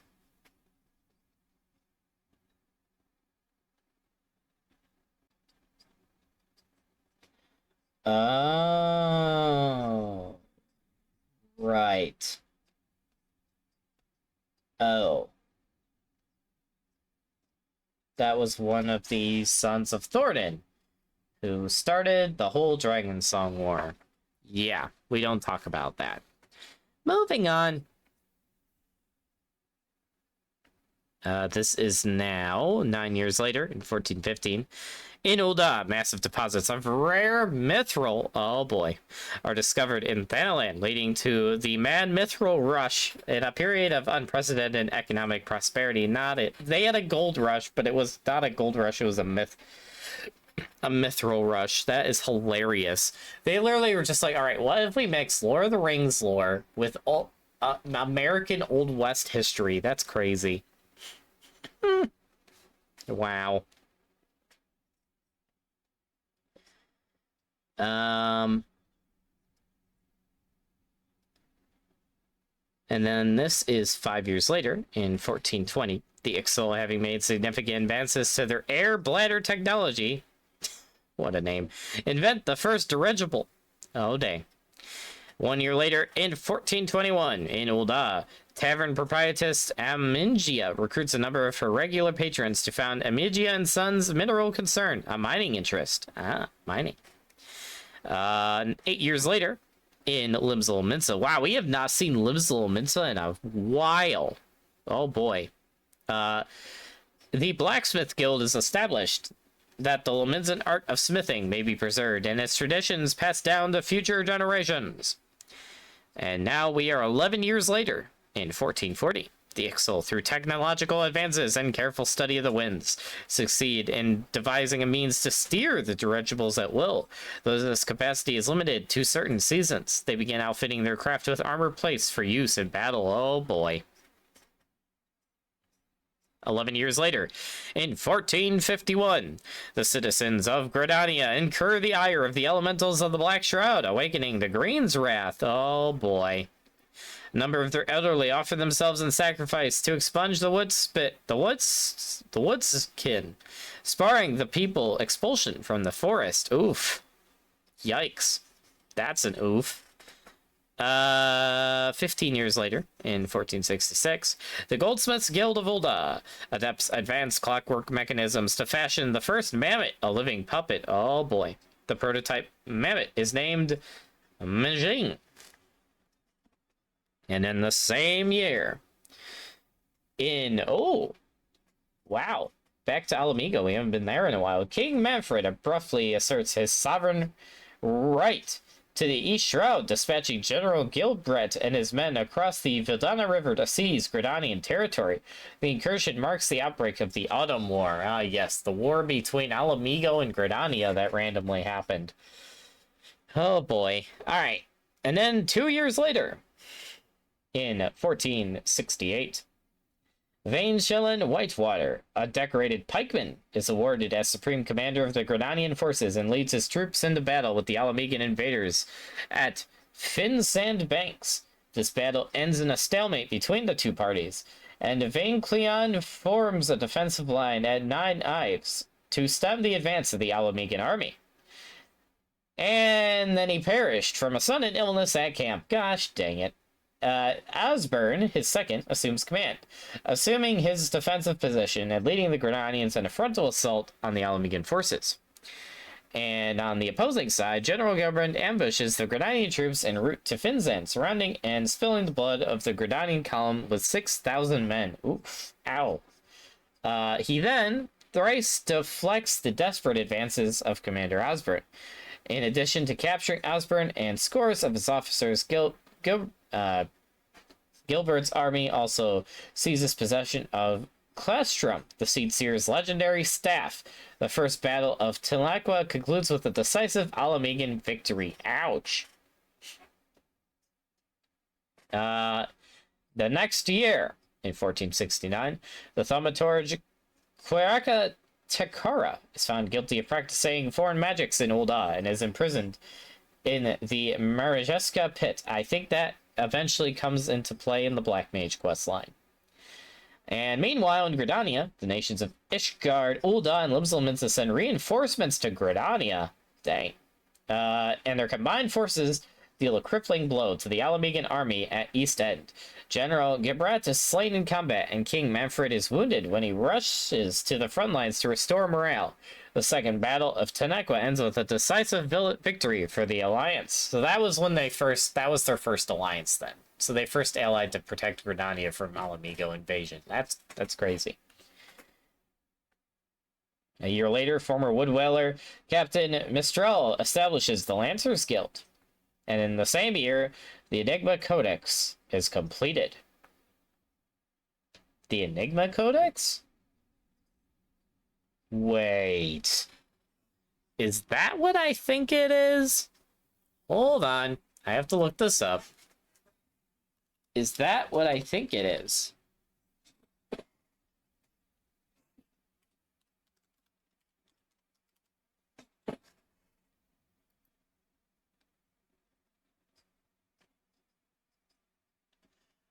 Oh, it's exactly what I thought it was.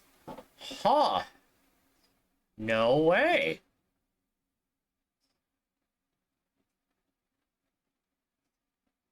Huh.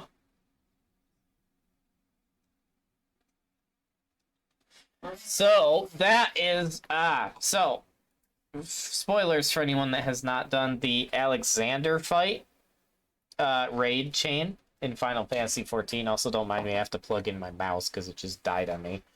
But apparently, this is where the Warrior of Light from the game time, and my day, cute Aura girl, and also a bunch of the members of Garland's Ironworks fight a bunch of goblins and cause a time machine monster called Alexander to accidentally teleport them back a few hundred years, and then teleport them back, but they leave a bunch of their stuff and one person way back in the past. And apparently this is when that happened. So the Enigma Codex is completed, which is also where all that time travel goofiness happens, which means we are getting very close to the actual game's time, which we are. We're within 100 years of it. Huh. 4 years later, in 1474, the 72nd Trident is held. One-eyed Wilfred is favored in the contest, but is betrayed by his first mate, Ketchwetch, and his arch-rival Geeswin claims victory. Upon claiming the admiralship, Geeswin orders Wilfred to be crucified at Bearded Rock. Jeezums. Man, limbs are just being unnecessarily brutal for most of their history. What the heck? A year later, in 1475, the God's Quiver seizes an Exari dirigible after it makes a forced landing due to equipment failure. Oh boy.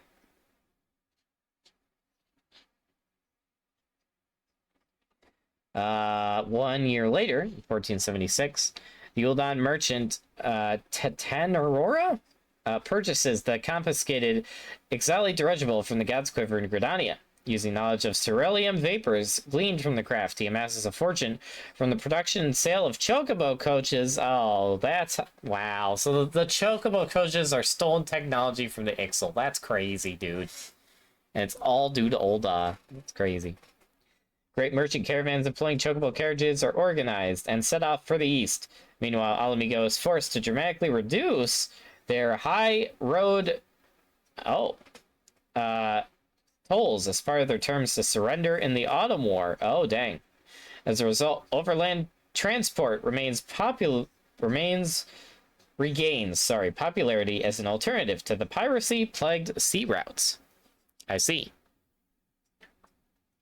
1 year later, this is just in general, flourishing commerce and cross-border trade prompt the need for standardization of currency measurements.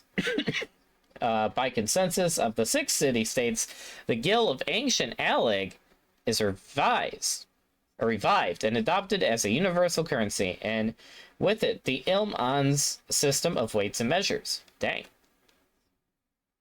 That happened way sooner in the time frame than I thought it did.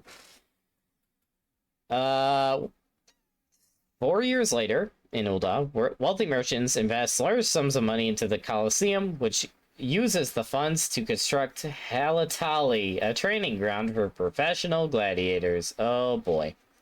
2 years later, in Ishgard, the Skyfield manufactory is established and begins developing new weaponry to be used in the war against the Dravanian horde. And 6 years later, in 1489, Solus Vos Galvus, the first son of the esteemed House Galvus, is born. Totally never gets possessed by an Ascian or anything. And then 8 years later, 1497, the Little Minzen adventurer, there it is. Ketanram the Blue embarks on his expeditionary voyage across the Western Seas. A year later, he discovers uncharted lands across the Western Seas. He takes to shore, making first contact with the thriving nation of the Momolja. Yep. AKA Dawn Trail. 1 year later, in 1499, Ketanram and his crew pay visit to the Aboriginals' capital of the Momolja. The expedition makes offering of laments and gifts to the Ariarch, and in return bestows upon his guests treasures of the finest silver. And then a year later, he returns to Limsel Minsa from the New World. Word of Ketanram's miraculous discovery spreads across the city-states, and more Lamintons set sail in search of glory and riches in the New World, ushering in an age of exploration. These voyages are met with difficulty, shipwrecks in the rough western seas, ambushes by the Sahagin of the Indigo Deep, and the docks and alehouses of the capital are buzzed with tales of fortune and woe, including the Golden City, which is like a main plot of Dawn Trail. Yes. 5 years later, in 1505, Solus Zosgalvus enlists in the Republican army at the age of 16. 8 years later, in 1513, Solus Zosgalvus's exploits in battle earn him a promotion to legatus at the age of 24. He promptly pushes through reforms which sanction the use of magitech in the imperial legions. And at this point, he definitely wasn't controlled by an Asian or anything. Nope, totally not. 2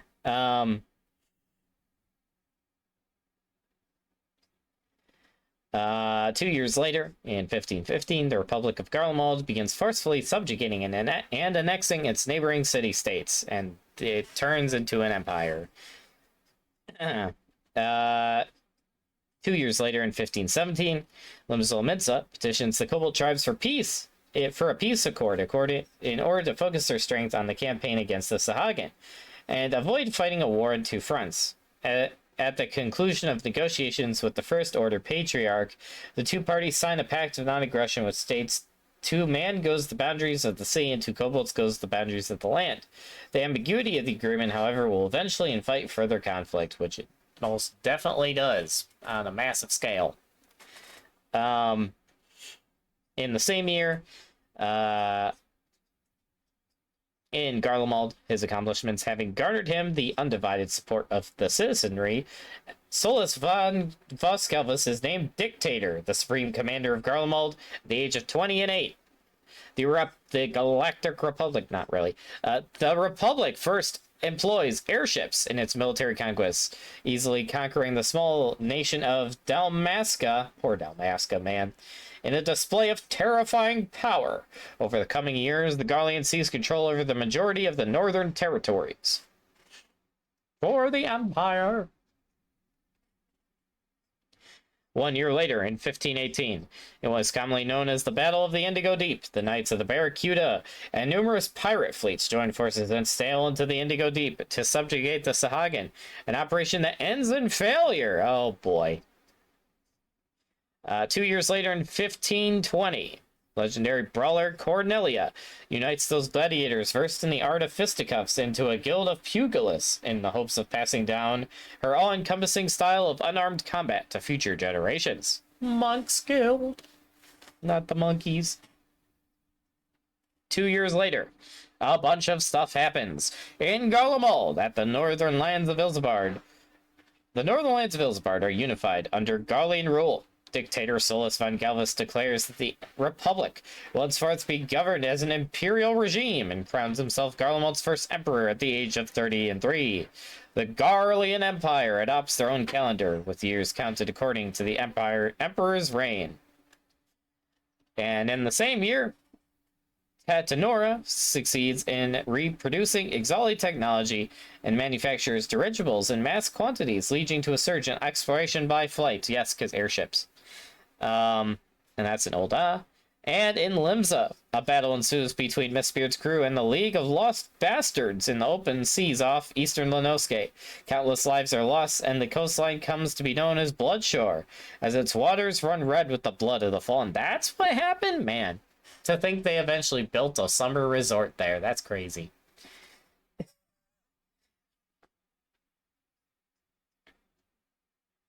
Oh my goodness. Admiral Goosewith Mass Cleaver Balsdwood. Oh my, that name.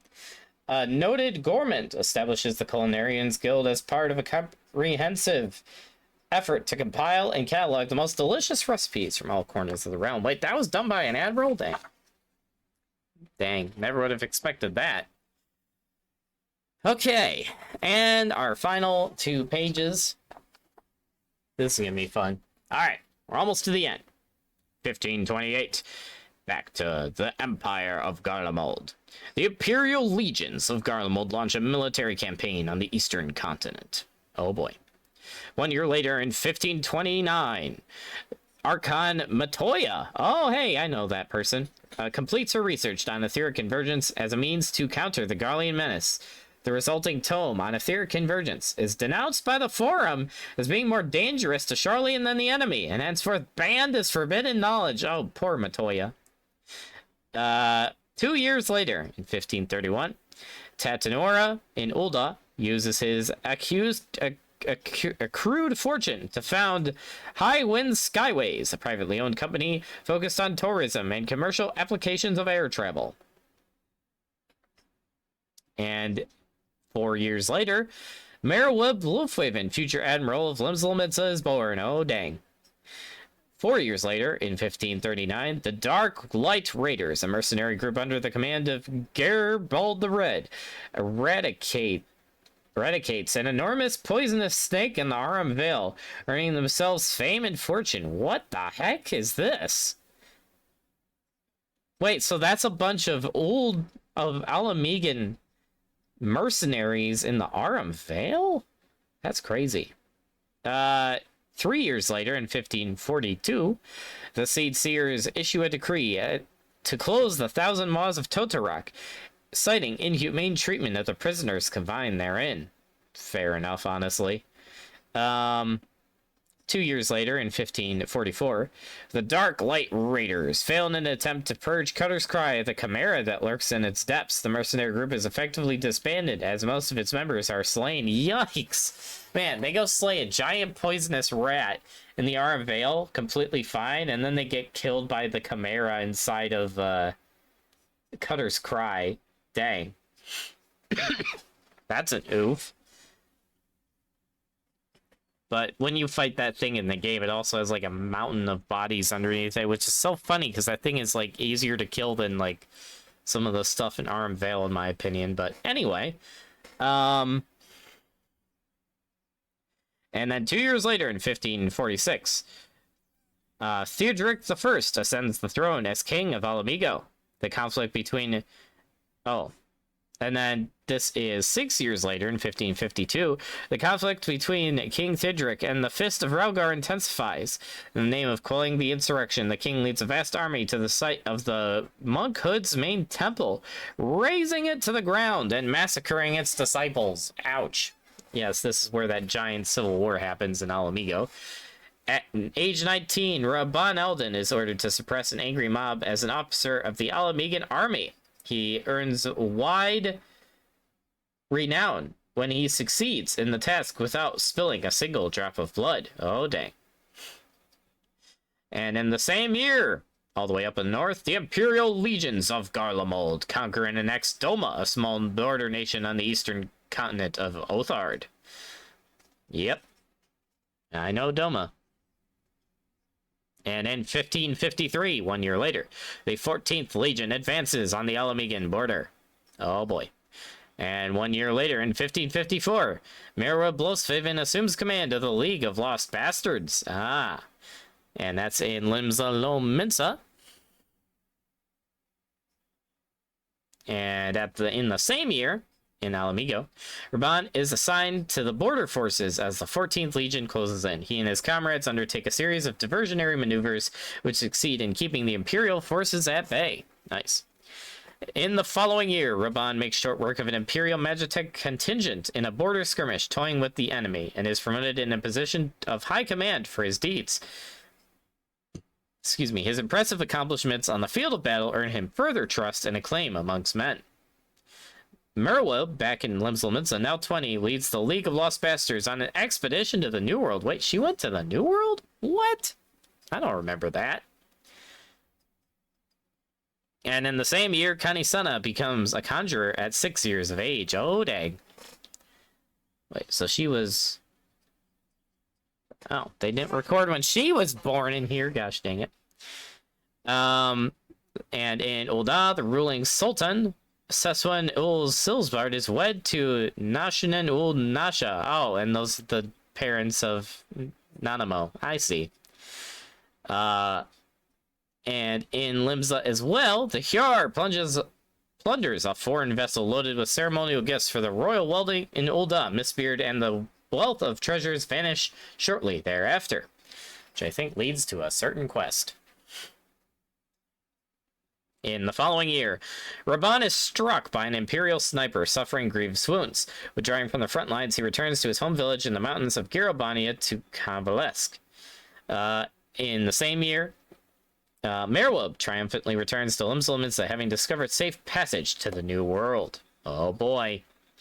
And Nanamo Ulnamo, first daughter of the Sultan and heir to their throne, is born in Ulda. Yep, oh boy. This is where it's all coming together. In the following year of 1557, the people of Alamigo revolt against the tyrannical King Theodoric. The king's guard is complicit in the uprising, ignoring the liege's orders and opening the gates of the palace to the revolutionaries. Seizing the opportunity amidst confusion and political upheaval, the 14th Legion subjugates and annexes Alamigo with little resistance because everyone was fighting each other. And still nursing his wounds, Raban leaves Girobania at 20 and 4 to wander the realm. And in the same year, the Forum votes to abandon the colony in the Dravindian hinterlands, and preparations for the Exodus begin under the leadership of the dignitary Forschult Levier. Oh boy, I know that guy. The mountain village of Ferndale is laid to waste by a recently awakened Nidhogg. Oh boy, and that's an Ishgard. Man, a lot happened that year, dang. Alamigo went into a civil war and immediately got conquered by Garlemald while having a civil war. Raban fled to Ulda. The Forum, Forscheld Levier abandoned the Durranian hinterlands, which we know he also did, not only because of the coming invasion of the Garleans and fear of that, but also because of Endwalker stuff going on. The mountain village of Ferndale's and Nidhogg awoke. Yeah, right. Man. In 1558, in Ishgard, Count Tarazan de Zemazel pursues his own coin to finance the excavation and construction of Demazel Darkhold, a subterranean fortress and safe haven from dragon raids. Yeah, that worked out for you, buddy. And in the following year, 1559, Merwelb, now 20 and 4, forms an armed merchant armada and embarks on a trade expedition to the west. Under the influence of the Syndicate in Ulda, the Sultanate enacts a law forbidding all dealings with the beast tribes. All beastmen are evicted from the city, save for a handful of prosperous quickhorn merchants and other rare exceptions. Raban, now 20 and 6, arrives in the Sultanate, only to be mistaken for an imperial spy. He is imprisoned by the Brass Blades and forced to fight in the gladiatorial pits. Oh boy. 1 year later, in 1560, upon the death of his predecessor, Thordan VII is ordained Archbishop of the Holy See. Oh boy, I know that guy. In the following year of 1561, Connie Senna is named Seedseer at 12 summers. Man, 12 years old, named Seedseer. That's crazy. And in Ulda, Sultan Sasabal and Sultan Nanasha perish in an accident while traveling abroad. Nanamo Namos crowned as Ulda's 17th ruling sovereign at the age of 5. Ouch. Libsal Minsa, Gridania, Ulda, and Ishgard form a joint military alliance to address the impending threat of Garlean invasion, and the Eorzean alliance is formally inaugurated. And the twins Alphino and Alizé are born to House Levier and Charlian. Oh boy. Yep, this is where it really starts. And then 1562, the Battle of Silver Tear Skies is waged. And that is, yep, where it all begins. Oof. The Argius flagship dreadnought of the 14th Legion is dispatched to Mordona, where it is assailed by the ancient worm Midgard Somer. The Argius crashes in mortal combat with the worm, and the Legion is forced to retreat. After 5 years of preparation, the Charlian residents of the Dravanian hinterlands abandon their colony to return to the old world in a mass exodus. Archon Louis Sois gathers 12 of his disciples and forms the Circle of Knowing, a secret society with a self-proclaimed goal of saving Eorzea from disaster foretold. Archons from the Circle of Knowing arrive in Eorzea. They split up and travel to each of the realm city-states, meeting with their leaders and offering words of wisdom regarding the reinstatement of the Grand Companies. And this is where we start getting into everything we already know. Is this still the same year? Yes, it is. The kobolds summoned their god, Titan. Tensions with Minsa mount as the beastmen frequently venture into Lenoske to mine the crystals necessary for the ritual. The Sahagins, summoning their god Leviathan, begin to amass crystals, and we all know this because the Asians were doing shenanigans. The Coral Tridents, a faction of Sahagan pirates led by Nav, the Scarlet Sea Devil, launch repeated attacks on Lominsan merchant vessels. The Ixal summon their god Garuda. With her divine blessing, they invent the Air Stone, an arcane apparatus that gives them the ability to fly their war balloons at will. Flying an advanced model of war balloon powered by air stones, the Ixal make a foray into Corythus, where they establish a base for their aerial squadrons at the site of the present-day colony of Natalang? Huh.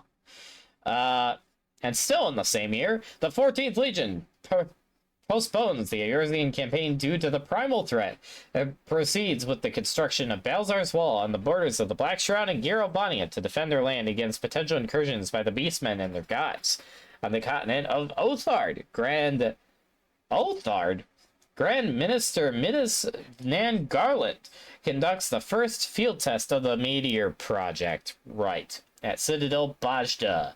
A massive quantity of energy is released from Dalamud, obliterating the tower and the surrounding city, causing heavy casualties and mass destruction. Yes, such devastation was not his intention.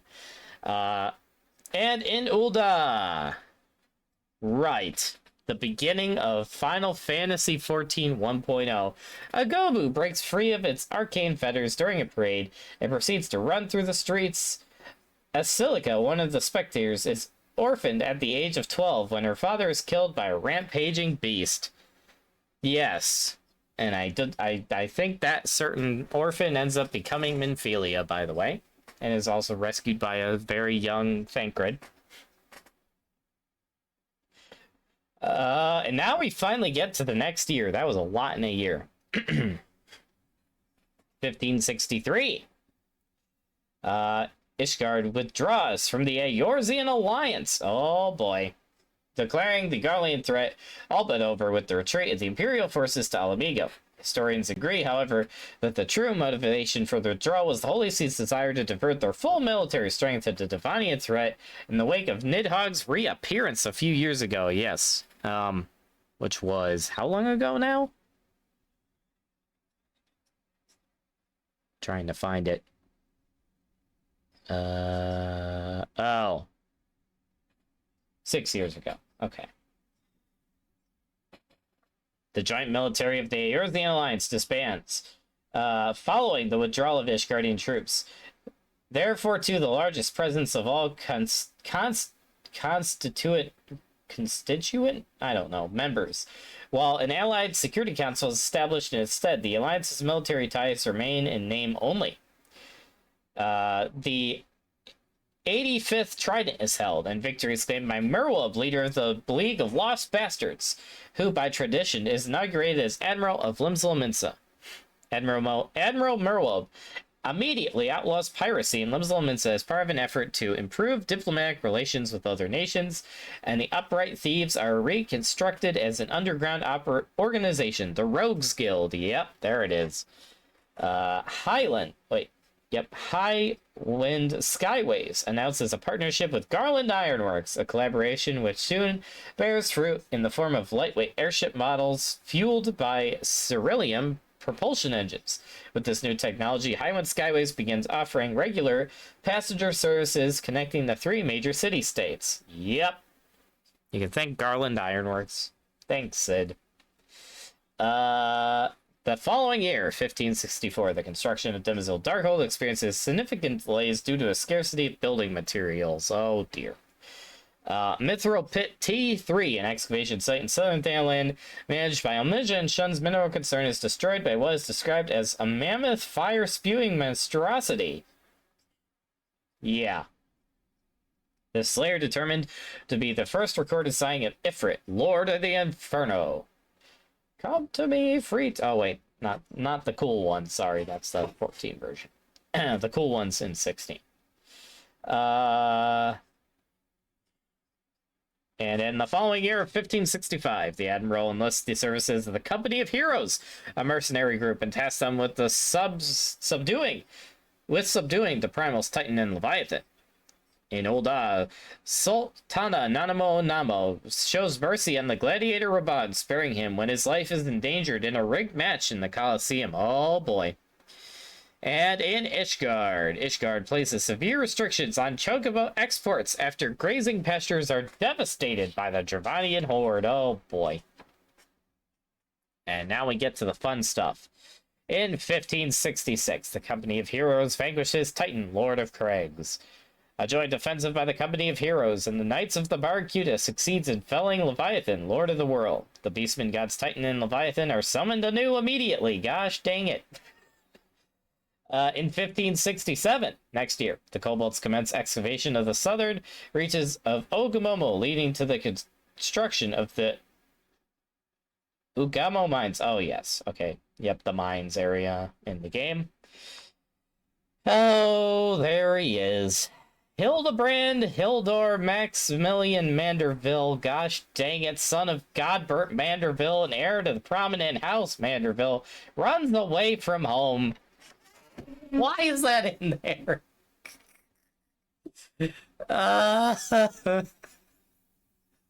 Freaking Hildebrand, dude, what the heck? Why is he in here?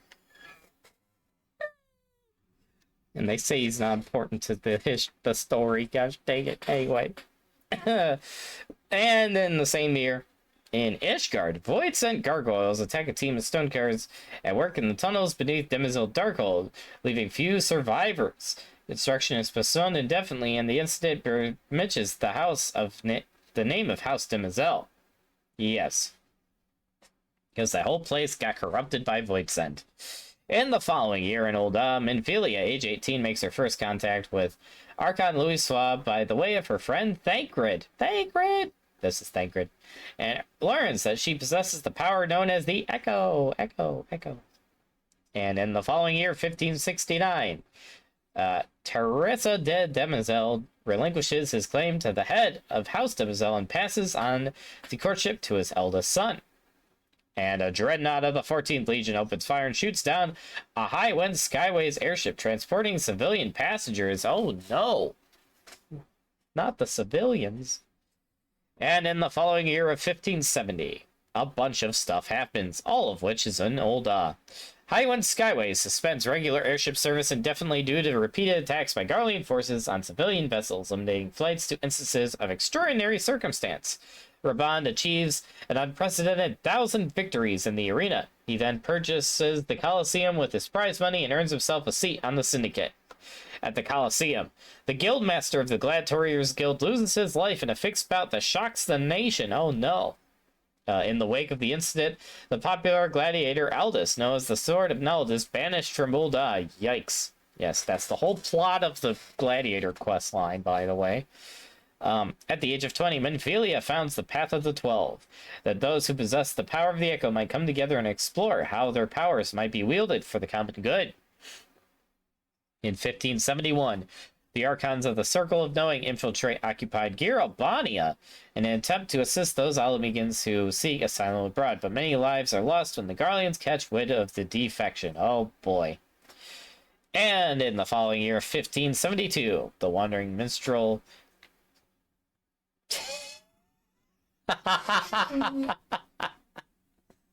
Why is this in here, dude?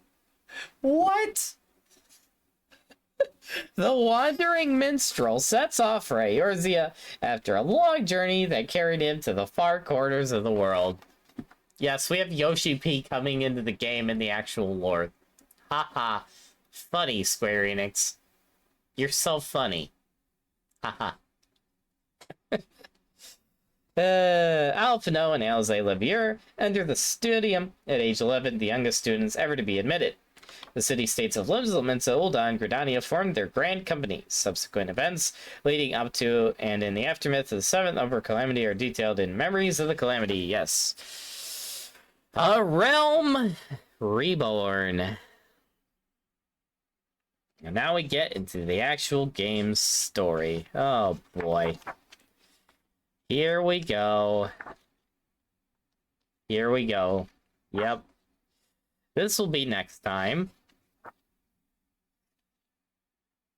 How much does this cover? I think it covers just all of Heaven's Ward, and I don't think this covers Stormblood. I think it just covers Heaven's Ward, and obviously ARR.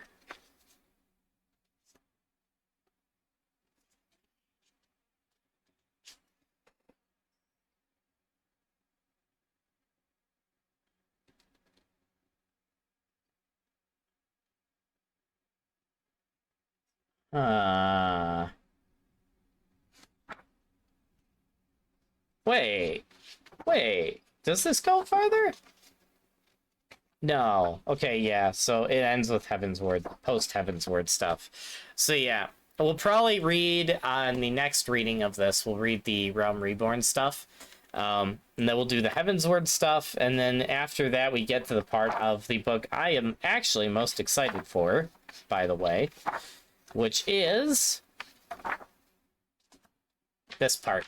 When we get to this page here, which will hopefully be in two Ranger readings from now, we actually get to the fun stuff, which is reading about the different races and classes and all of that. But yeah, I think that concludes episode 2 of Ranger readings. Obviously today we read a bunch of pretty much a timeline of the 6th Astral Era, which is pretty cool to read, seeing how everything recovered after the flood that happened. And yeah, really cool. So next time we start ARR, but in book version. So that'll be fun. Also, obviously, we started the stream with the best part, which was reading the Christmas story in my awesome 1599 Geneva Bible, which was pretty awesome. So yeah, pretty fun stream today, everybody. Thank you for coming by for another awesome episode of Ranger Readings with your Ranger, Lurin Direstorm. I look forward to next time when we continue this fun series, reading more Encyclopedia Eorzea.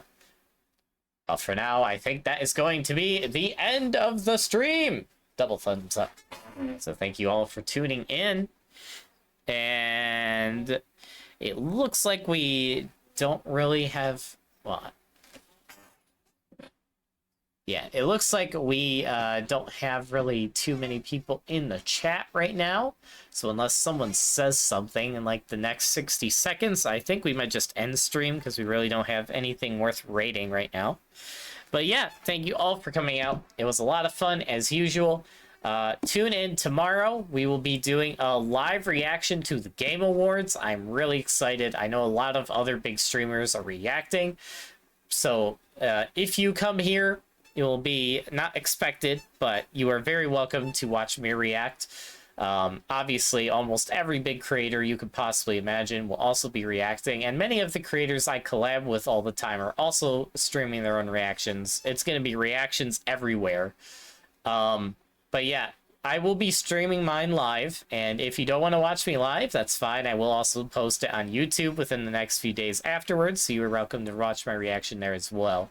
But nonetheless, I will be reacting live to the Game Awards, going over my predictions and my personal votes, pretty much saying what I want to win and what I think will win, which in a lot of cases are completely different. But yeah, and we'll see if this Game Awards ends up being like the last year's, which was a massive disappointment to me, or the 2 years before that, which were actually quite entertaining and I actually really enjoyed. Or if it ends up being a hybrid of both. We'll see. I'm scared, but I'm hopeful at the same time, but we'll see what happens. But yeah, really looking forward to the Game Awards, and then obviously on Friday, we will be reacting to the Wuthering Waves 3.0 live stream, which is going to be even more freaking hype, and I'm so excited for that. And then on Saturday, we will be doing more Total War, possibly with some other stuff like Final Fantasy XIV making a return and prep for the big update for Final Fantasy. And who knows what else. We'll see what happens on Saturday. But yeah, it's going to be a really fun 3 days of streaming, and I'm looking forward to seeing all of you for all of that. But for now, thank you all for tuning in, and we're going to end stream here.